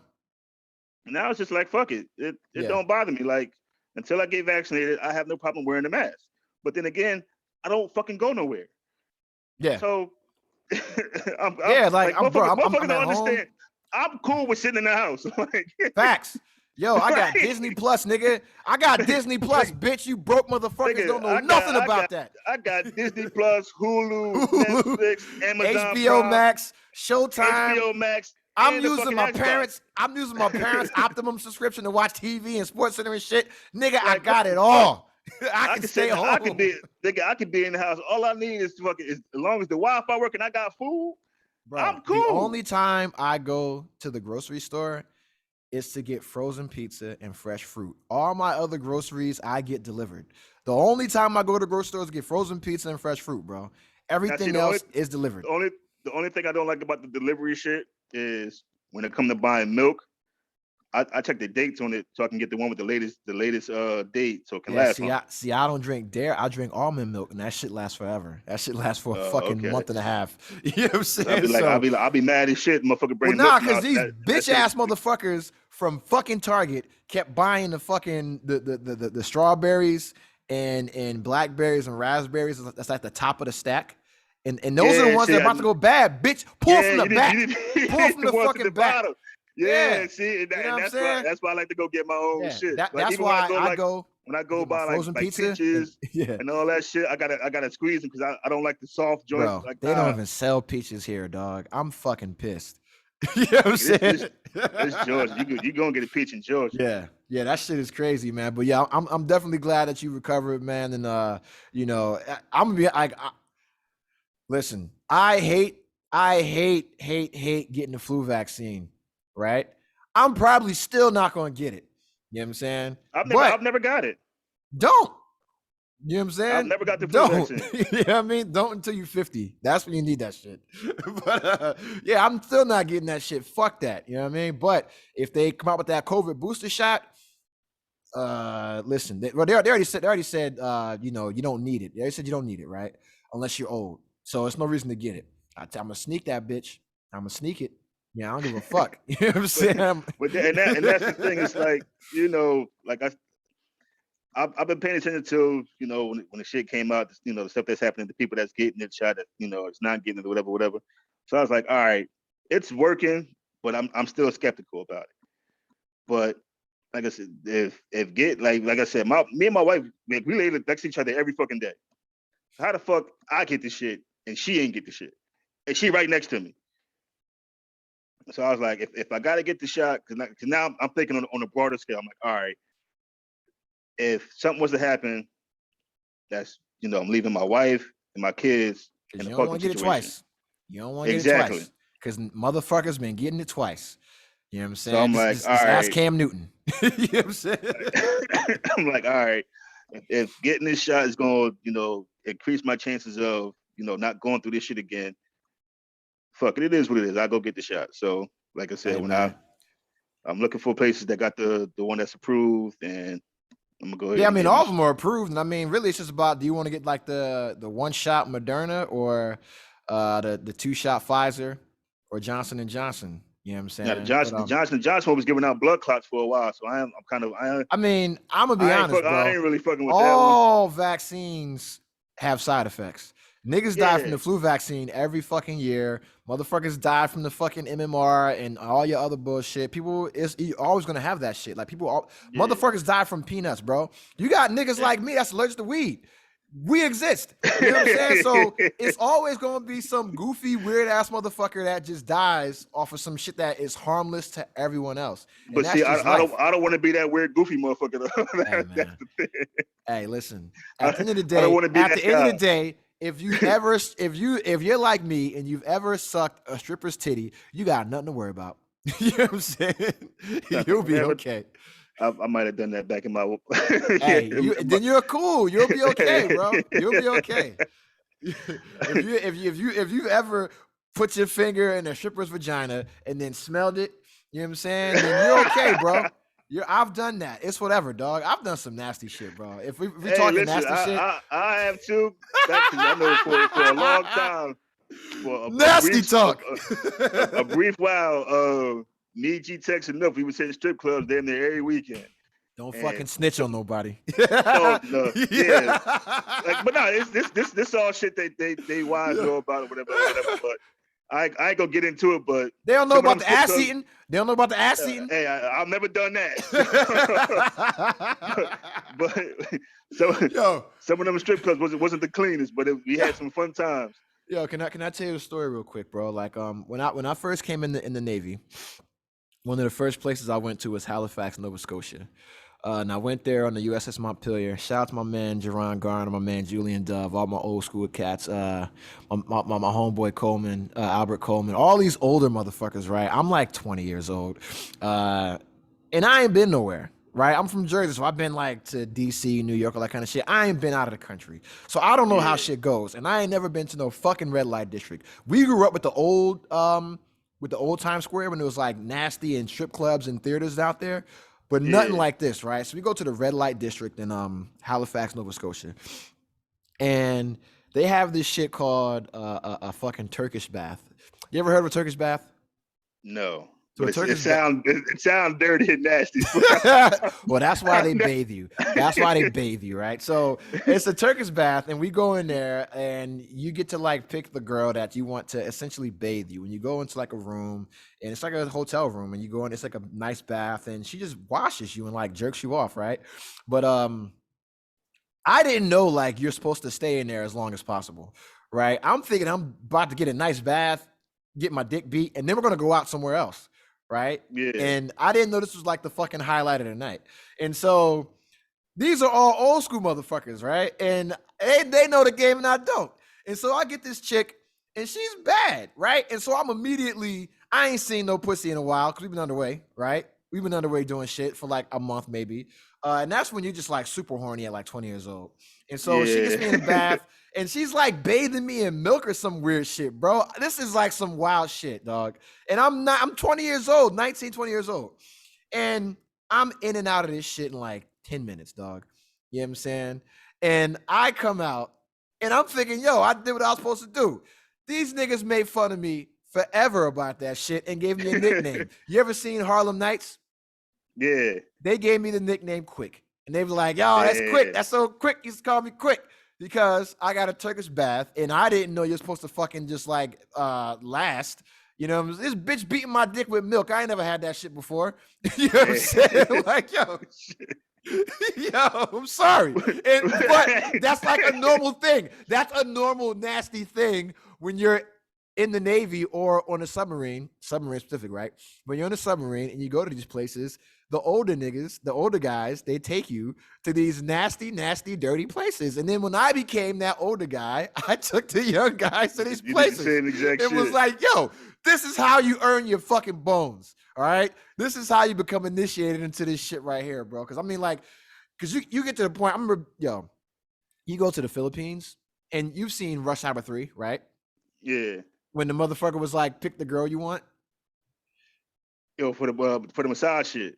Yes, that's how it is in the Yeah. Philippines. Except we're picking like 2 and 3 girls, and then we got to the point where we stopped going to the brothels, and we had the brothels come to us. And the fucking the mama san, what they call, she just brings in 20 girls to your hotel room, and you pick the ones Damn. you want, and you got them for the day. You know what I'm saying? And you're just a nasty, nasty person. You know what I'm saying? But here's the thing: you don't even have to do that because you could go to the mall and bag up whatever. And you do that as well. So then you got like escorts and regular chicks doing nasty shit. And then you're making them do nasty shit with each other. And you just sit back and you're like, well, fuck, what do I do now? You know what I'm saying? Like, because you've eclipsed your nastiness, bro. Like when you've gone out and you've gotten a soapy massage where a bitch just covers you in soap and beats your dick. and you've gone, yo, bro, we would go to like a fucking brothel and you would pick a bitch and you would pick like 2 or 3 bitches and you won't even want to fuck them. You just do karaoke with them and get drunk and pass out because you're over fucking these hoes. Like you're over fucking these bitches, right? So you're just like, yo, I just want to do karaoke. I just want a bitch to listen to me. You know what I'm saying? Like, this motherfucker paid for a crowd and shit. Yo, I swear to God, that's what it is. So you would just pay a bitch. You just get 3 bitches just to roll with you, bro. Just to go out with you. You know what I'm saying? Because it's like, because you get to the point where you don't even want to, because it's hard as fuck to find a bitch that speaks English. They all know English. So you like, yo, I can spend $20 on a hoe for the day.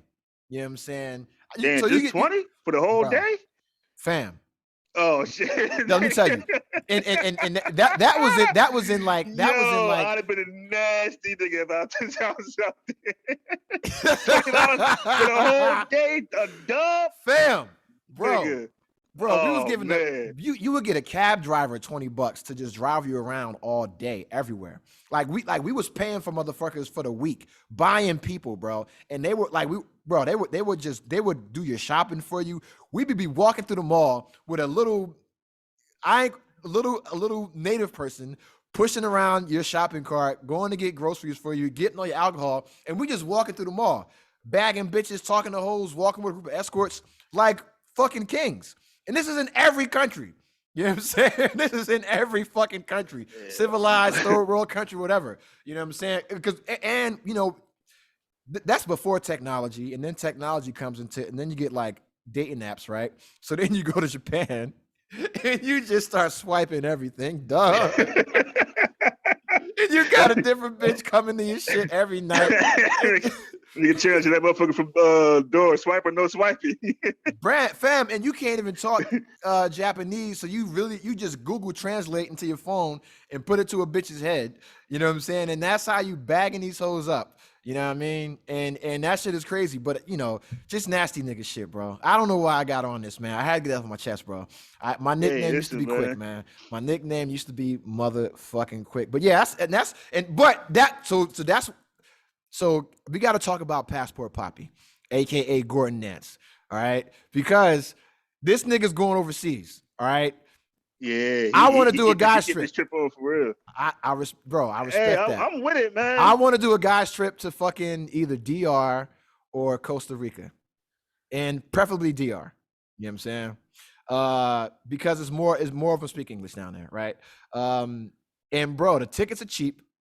Hotels are cheap. We can get an Airbnb, big ass house with a big ass, like, yo, fam. And I want to plan a dude's trip. And I want to do some nasty shit, all right? But I don't want you. See, that's the thing. You got to realize what? I didn't say y'all. I said me. All right. I didn't say y'all have to pay. I said me.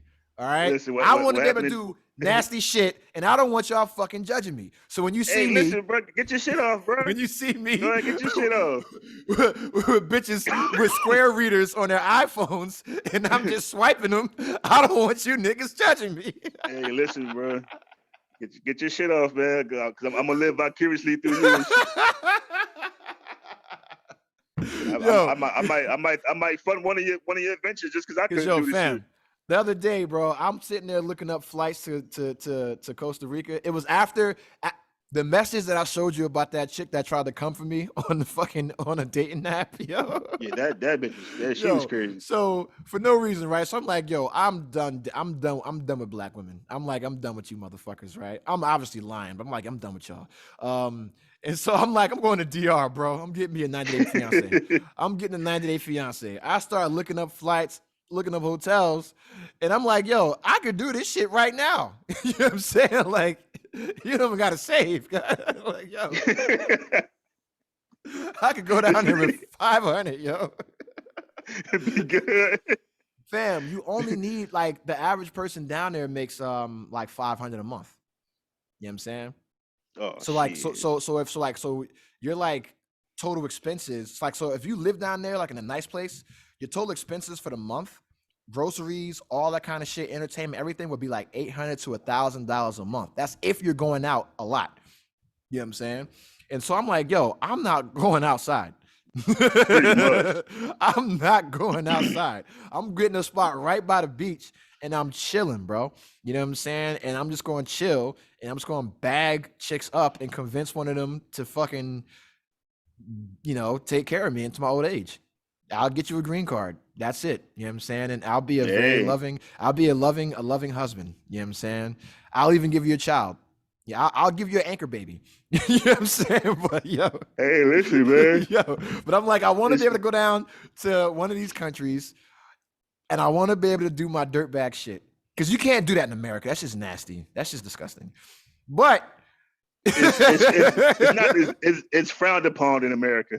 if when you change the country code to dial a number, it's okay. Once you leave international waters, you leave American territory. Once you got to get a calling card to call these places. Exactly. Cool. Yeah. But yo, that's all I want to do, man. That was the best shit about being in the Navy is you knew when you would deploy, you got to do some nasty shit. Like it was like, yo, I'm gonna go chill with my boys and shit. We're gonna have fun. I'm gonna see the world. But it's like, yo, I'm going to go to Japan and I'm going to be absolutely disgusting. You know what I'm saying? Like, and not in like a nasty way, like creeper, but it's like, yo, I'm gonna do shit that I normally wouldn't do in America. You know what I'm saying? I'm gonna party I'm gonna party without fear. Like I ain't worried about a motherfucker shooting me, bro. I'm gonna fucking get drunk and I'm buying everybody shots and I'm fucking sucking alcohol out of belly buttons and I'm fucking making out with bitches in the club, probably eat a few buttholes before I get a bitch first name. You know what I'm saying? Before I know your name, I'll know your butthole. All right? But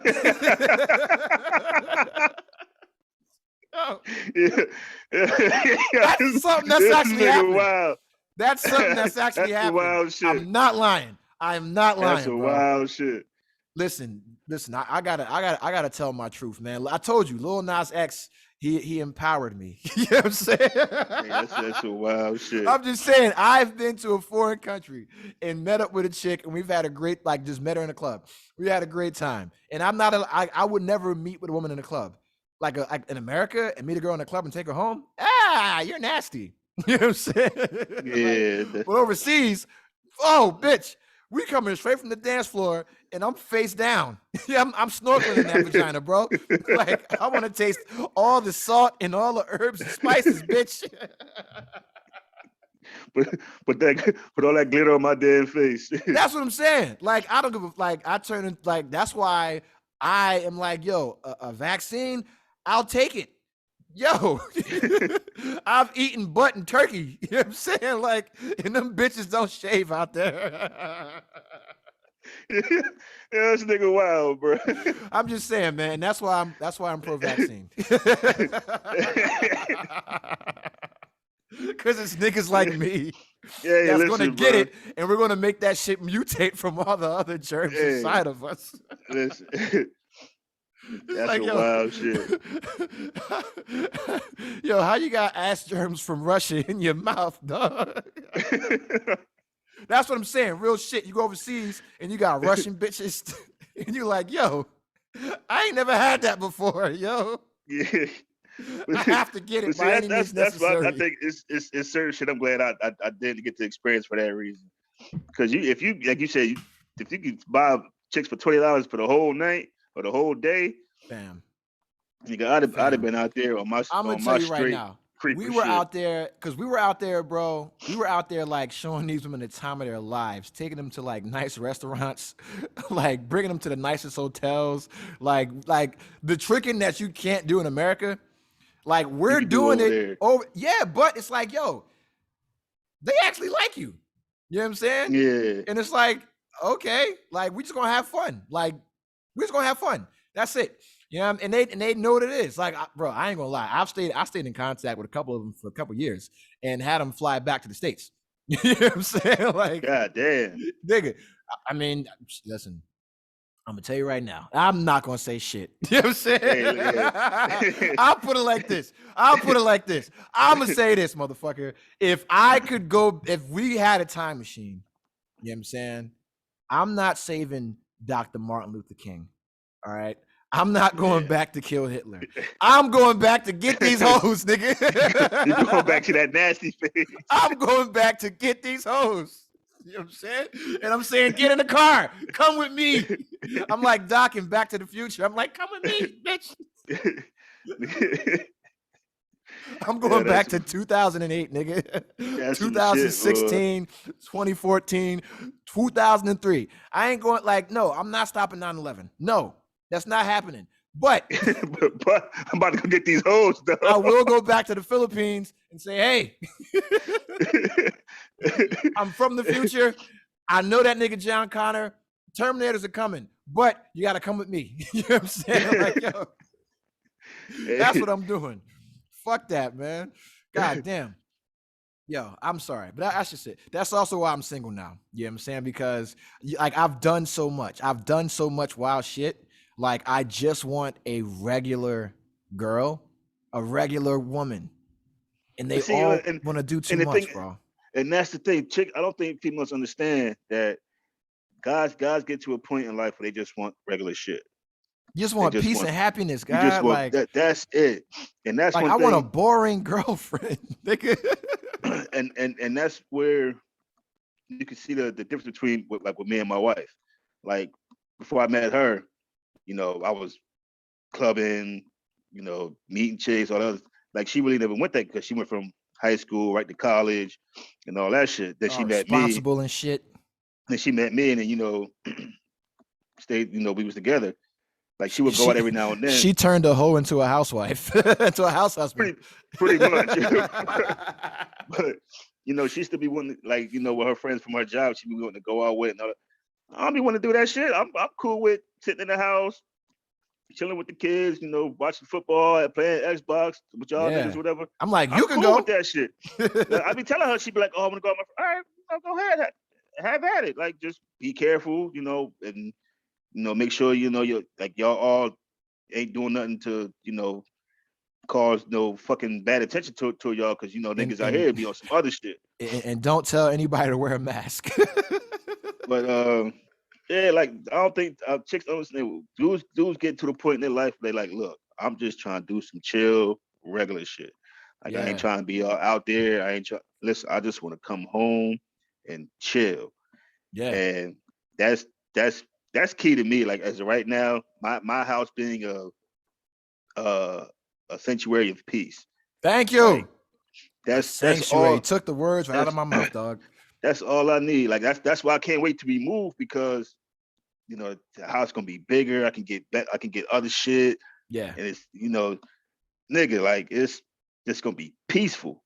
Yeah, but that's what's up, man. I trust me. I relate to you, brother. I relate to you.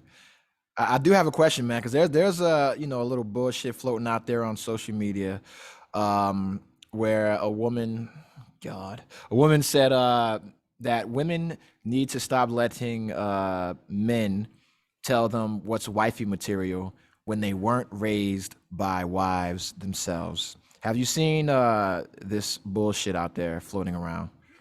No, but my thing is how can a woman say that when if as a woman your mom wasn't a wife, so how you know what a wife is? What?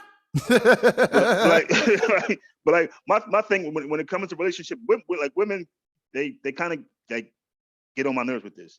Like it's cool for y'all to have standards, but it's not cool for men to have standards. Facts. Like if like excuse me, like it don't matter. I've always, always told my wife, like, as far as like, you know, the money situation, whatever. I don't care if you make more money than me. I don't give a fuck. At the end of the day, it's all about knowing that I am the man of the house. Mm-hmm. As long as I still have, like, as long as you still understand that and give me that respect, I don't give a fuck how much you make. You can make $2 million a year, and I can make 40,000. I don't give a fuck. As long as you understand, at the end of the day, I am the man of this house. That's all that matters. As long as you, I have my role as the man of the house. I'm cool. Yeah. When you start trying to pull that bullshit, oh, I got this. Okay, then go do it your fucking self then. And that's why you got a lot of these successful lonely females, because Yep. y'all they feel that since they make this and make that, can't no man, you know, do this and do that. Okay, that's fine. Can't no man check them. They don't want to be checked. Yeah, no, bitch. Like, look, that's why you're single now. But then you got these single broke chicks that want a man that make 40,000, like that make 100-some thousand a year, whatever. Bitch, you work at Waffle House. Like what? No, you can't have these standards and you're not bringing these, like, at least half these things to the table. Yeah. You can't do that. But what I will be say, 6'3", make $100,000 a year, drive a fucking Benz, have my own house, when you live in an apartment with your mom and don't have a car and don't have a bus pass and fucking work at Target. This shit don't make sense. I feel you, bro. But I'm gonna tell you right now, though, bro. Like, if I were to meet a woman right now that did not work, but she cooked, cleaned, brought peace to the household, I'd marry her. She would never have to work. She would never have to work. I would go back to work. I would go back to working 40 hours a week. You know what I'm saying? Making 6 figures a year. I would go, no problem at all. You know what I'm saying? I would go back and do that. You got females now that was raised by a single mother. So all they know is the single mother shit. Which, okay, fine. But at some point you have to understand that's not going to keep you in a relationship. You can't go into a relationship with the single mother mentality, because it's not going to work. It's not saying that you have to submit to a guy, but at the end of the day, you have to realize that man is the man. Like he is there. You are there to compliment him. Like, don't, like, it bothers me when you got chicks that can't fucking cook. Yeah. How the fuck you can't cook? Bitch, it's shit on, you can go on YouTube and find out how to do every fucking thing. Facts. You can't cook. They know how to glue a wig on. Yeah, you know how to put fucking fake nails on and all the other bullshit. But you can't and her makeup tutorials. She can contour the fuck out of her cheekbones. But can't make me a fucking omelet. like the shit that and then it's, you got chicks now that's settling for like way below their standards. Like it's not that bad. Like, I went to the gas station one time and there was 2 dudes in the car. The girl was driving. She gets out the car and pumps the gas and then goes pay for it. Both dudes just sit in the car. And I'm looking like that, and that's cool with you? Get off work with it. My wife comes to pick me up. We get to go to the gas station. She takes the seatbelt off. I'm like, yo, what are you doing? It's like, I'm going to pump gas. I'm like, yo, I'll punch you in your throat. Sit your ass down. Like, we don't condone violence against women, but yeah, I was joking, of course, but you know what I'm saying? I'm like you don't do that when I'm in the car. That's retarded. Now, when we first moved to Georgia, since she didn't know how to pump gas, I showed her. Yeah. But I'm not gonna sit there and sit in the car and let her do that. No, that's not her job. And it's like you got females now that just are cool with being with a man that ain't doing shit. Just to be in a relationship. Yeah, because the ones that are worth shit require you to do more. You know exactly. What I'm saying? And you can't get mad at that. Yeah. Like you got girls now that's dating guys that's trying to be a rapper or some shit. And all this nigga do is sit in the house and play Madden 2K all day and take your car to go see other bitches or whatever. And just because you're in a relationship, you don't care. Yeah, because she can keep that man. She can control that man. She got a fucking son. That ain't no man. Yeah, but yeah. I'd be sitting there like, y'all bitches y'all just go for any fucking thing. Yeah, because my thing is like when, I saw that comment and then, if I'll forward you the fucking comment and let you see what I put, and then what everybody else wrote, just simping and caping, and then you'll see the women that said, yeah, you're right, because I'm like, hey man, men determine what makes wifey material or wifely qualities because we make you a wife. So until women decide to go out and start proposing to niggas and on a mass grand scale to where they can set the standard for what a husband is. Y'all don't control that. Y'all don't control that at all. That's so all I'm like, the we men. control that shit. We control that shit. We control what the standard is. So we can change it whenever the fuck we want to. And so it's like now it's like our mom, let's say, you know, we had a single mom. Cool, right? She wasn't a wife. But grandma was married. Auntie was married. My cousin and them was married. My friend's mom is married. So you have all these examples of wives and what the fuck they do and the support that they bring to a household. So your excuse of you weren't raised by a fucking wife, that don't mean shit. It's like you weren't raised by a father. You know what I'm saying? So how are you going to tell me when I'm a deadbeat? When you ain't have one to begin with, you know what I'm saying? Or how you going to tell me how to be a husband when your wife wasn't, when your mom wasn't married? Fuck out of here. You know what I'm saying? And that's the same shit earlier, bro. Even with the like I was raised by a single mother, but when my mom did have serious relationships, I've seen how women act towards a man. Yeah, you know what I'm saying. Not just toward any guy, towards a man. You know, my mom come home from work, she'll cook. The house was clean. You know, she took care of house shit for the man. So I knew what I was looking for when it came to that point. So when I met my wife now, with my girlfriend, before we got married, you know, I went through the list. Great mother, compliments me very well. She ain't scared to check me when I'm on my bullshit. She take care of the house, take care of the kids great. Knows how to cook her ass off. Everything I'm looking for, she has. Yep. That's wife. All you other bitches, y'all just come with the fat ass and big titties, but you can't cook. They can twerk though. Got your house dirty as shit. Don't know what the fucking don't know what the fucking crock pot is. Yeah. Like what the fuck? Like no, like yo, like yo, how many ounces are in a cup, bitch? How many ounces are in a cup? I always tell, you know, back in my single days when I used to actually give a fuck about, you know, shit I wore when I would go out, like I always told myself, if I can dress better than you and cook better than you, I can't fuck with you. Facts. I'll be on the same shit, bro. I ain't going front. I can't fuck with you. If I dress better than you and I can cook better than you, we are not being in a relationship. We can fuck all day, but we're not going to be in a relationship. Yeah, because I might as well date me. You know what I'm saying? Like pretty much. Like, and that's the thing chicks don't understand is, guys nowadays can do everything as in the household. We can cook, we can clean, we know how to watch, you know, we wash the clothes, we can do all that shit in the household. So what are you bringing to the table other than pussy? Problems. And if your only thing you bring to the table, if the only thing you bring to the table is pussy, I can get that from 10 other bitches. Yep. So what makes you different? And that's the thing that a lot of females don't understand is you have to have that difference that keeps our attention. Hell yeah. And I'm gonna tell you what it is, bro. My thing is peace. Once I fuck, I got the prize. So now it is your job to keep my attention, to keep dating you. Yeah. Sounds fucked up, but it's true. Yeah, it sounds fucked up, but it's true. No matter how long it takes, it could take a day, month, 2 months. Once I get the pussy, the shit I'm striving for, I done got. So now it is your job to keep my attention, to keep me around. It's like when you beat a video game, what's the point of continuing to play the shit? Yeah.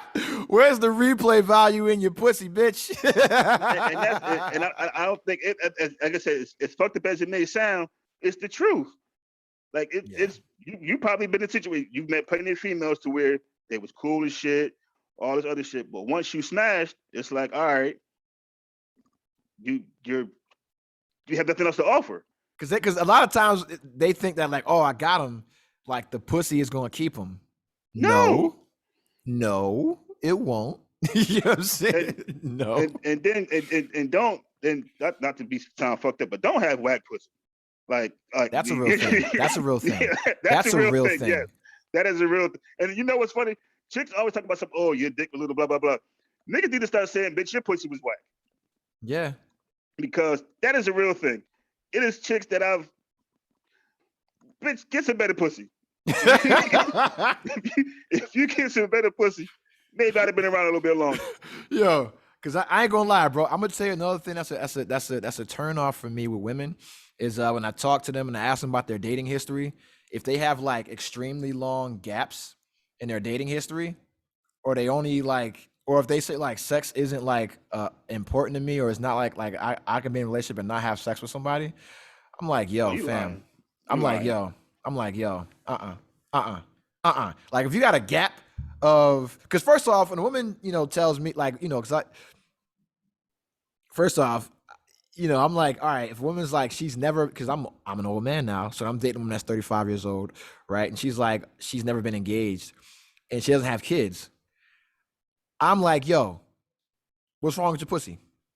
It wasn't Pretty good much. enough to make a nigga risk it and bust up in it. To bust one time? Or commit to it.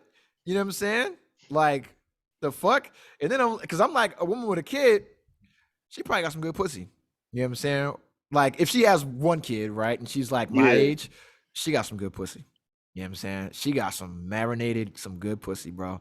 You know what I'm saying? That's just my nasty ass thinking, right? But I'm like, yo, she probably some good pussy. Or if a chick's like, yeah, I've been married before, and she doesn't have kids, but she was married for like years.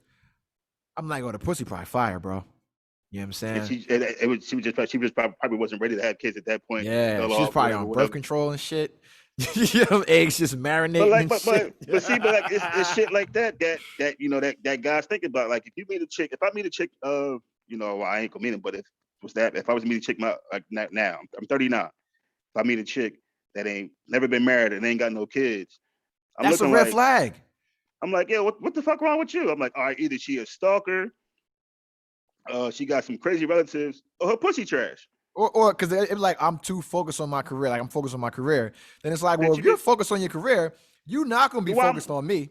Then why am I here? Yeah. Like, and then I'm like, what's going to change? Because the other thing is, right, when they focus on their career, they don't have any dating experience, right? So they don't know how. So they've been in situationships, or they've been with friends with benefits, but they haven't been a girlfriend. They haven't been a wife in training. So they don't know how to cater to a man, or how a man's supposed to cater to them. They don't know how to just spend quality time with someone. They don't know how to have the hard conversations, or the meaningful, thoughtful conversations, because I've talked to, since I've been in Maryland, bro, I'm talking to numerous women, and they're all super successful, and they have the shittiest amount of dating experience, right? And I'm like, well, how long was your longest relationship? And like, well, it was like 2 to 3 years, and it was like in college. Or I stopped dating when I was 28 or 26 and I had a bad breakup, and then now I'm 35 trying to get back on it. Yo, I'm not gonna be able to be your rebound.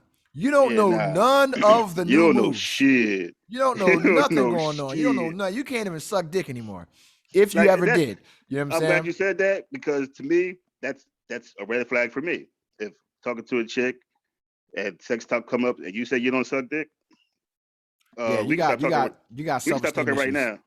We can stop talking right now. Because my thing is, right, I don't need head. But if it's that time of the month, it's a good substitute. You know what I'm saying? Because you ain't heard that little Nas X album yet, so you're not into the butt fun. So I gotta fucking get some head. But okay. I'm sorry. I gotta tell you a story, bro. I was in Hawaii. God damn it. I was in Hawaii, and I was messing with this chick, bro. And this might have been like our third date, right? And she comes back to the crib, bad little Asian joint, right? And she was a little older. Had 2 kids. So the pussy fire. And the pussy was fire. But she came back to the crib after Renita, doing whatever, and then she just started her cycle, right? So, and she wasn't with that, right? Because in her culture, that was like a no-no, right? And so I'm like, all right, no problem. So she does something that if I would have had like $3,000 me right then, I would have bought a ring.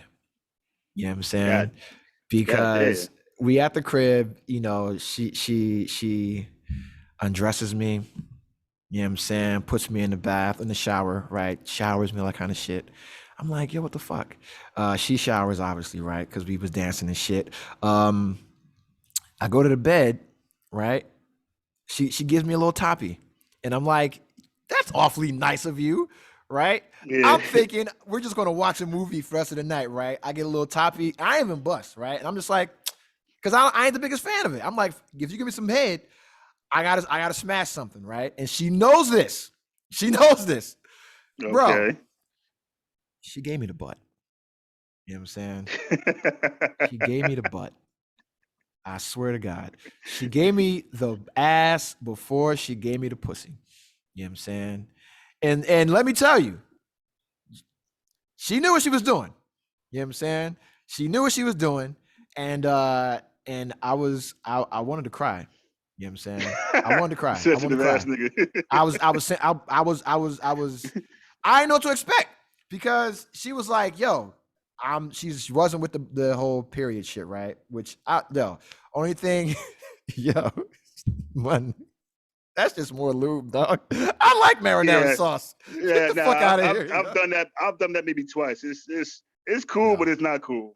I don't mind the smell of pennies, bro. You know what I'm saying? So Yeah. I'm thinking she's about, so she puts a condom on and shit. I'm like, all right, cool. And then I'm thinking she's about to slide it in her stuff and like give me some. I'm like, that's what's up. Like you kind of like coming out of your shell because I didn't ask for it. She wanted it. And then she put it in the back door and I was like, yo, you know what I'm saying? I was like,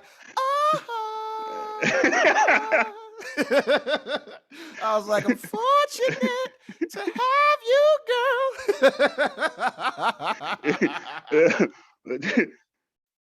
Yo, But and she you know did what's that. crazy?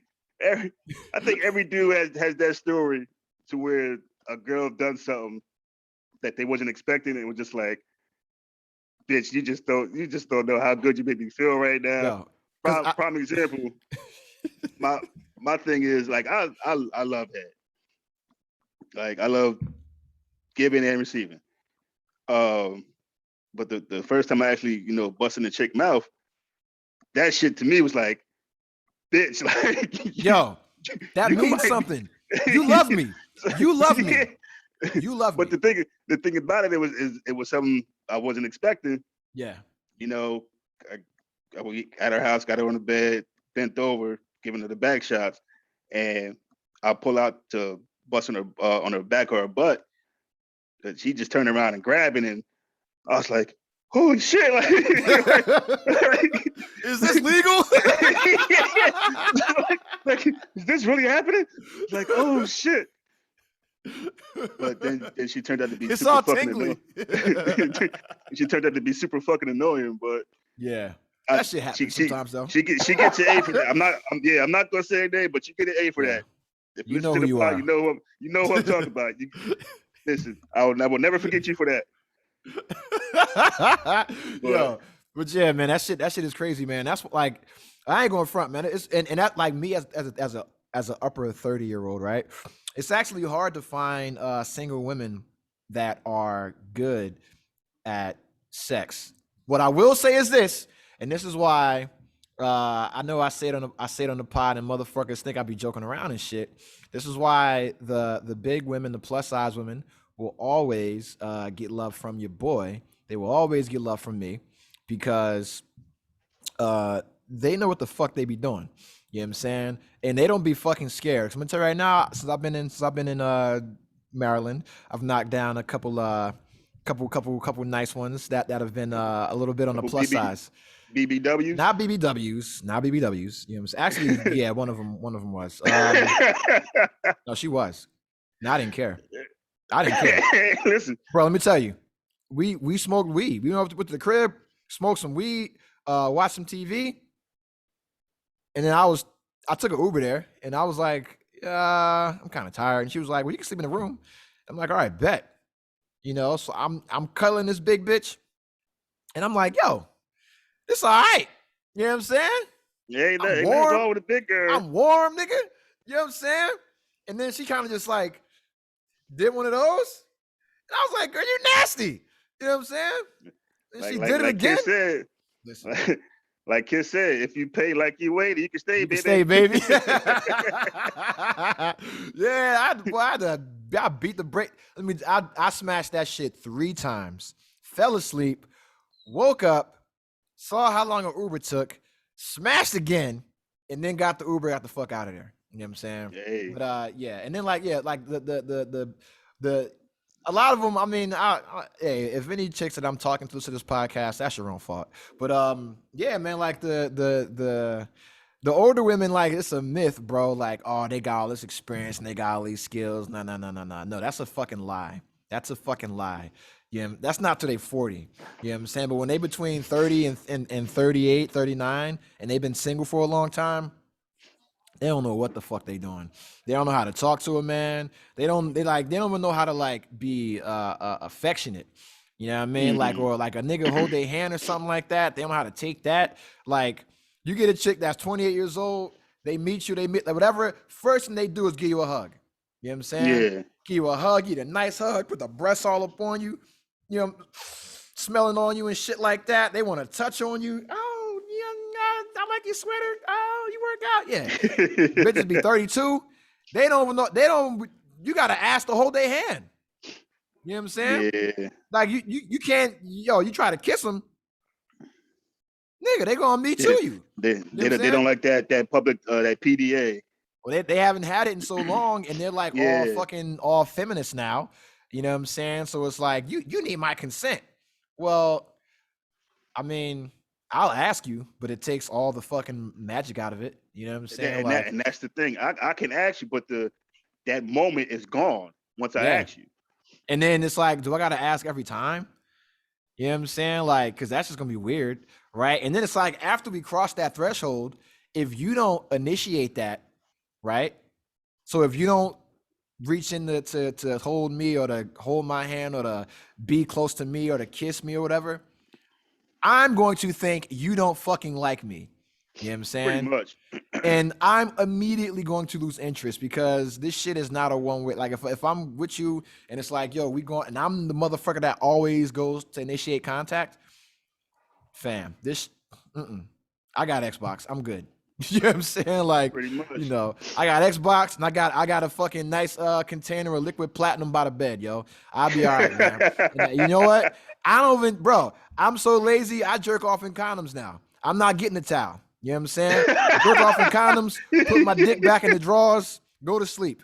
You know what I'm saying? Like, yo. This nigga's I'll get up and throw that shit away later, bro. You know what I'm saying? That's the type of time I'm on shit. Now. That's the type of time I'm on, yo. That's some wild shit. But yo, we done talked about mad crazy shit, and we done like damn near 3 hours into this shit, and this was supposed to be like an hour podcast, dog. Oh, so you know how that go, bro. Yo, before we get out of here, man, you got anything you want to say to the people, man? Yeah, I got 2 things. First and foremost, as my man Jadakiss said, ain't enough room, dog. I'm on my own dick. And number 2, failure is not failure failure is only failure if you don't learn from the experience. That's what's up, man. That's what's up. So just like me, as always, man, hey, listen, I like nasty shit. All right. And I am no longer going to be shamed. All right. Hey, I've eaten the escort's ass. And I'm proud of it. All right? Yeah. And I'm proud of it. You will not shame me, America. All right. Hey. And I'm gonna tell you right now, all you motherfuckers on submarines, you've done the same thing. I need you to when I post this podcast, I want you to put the hand sign up with me in solidarity. Because that represents a tight butthole. All my butthole brothers unite. If you lick the escort's ass, motherfucker. Yeah. Hey, this nigga is crazy. Yo, but besides that, fuck being woke. Should have never been asleep. Peace.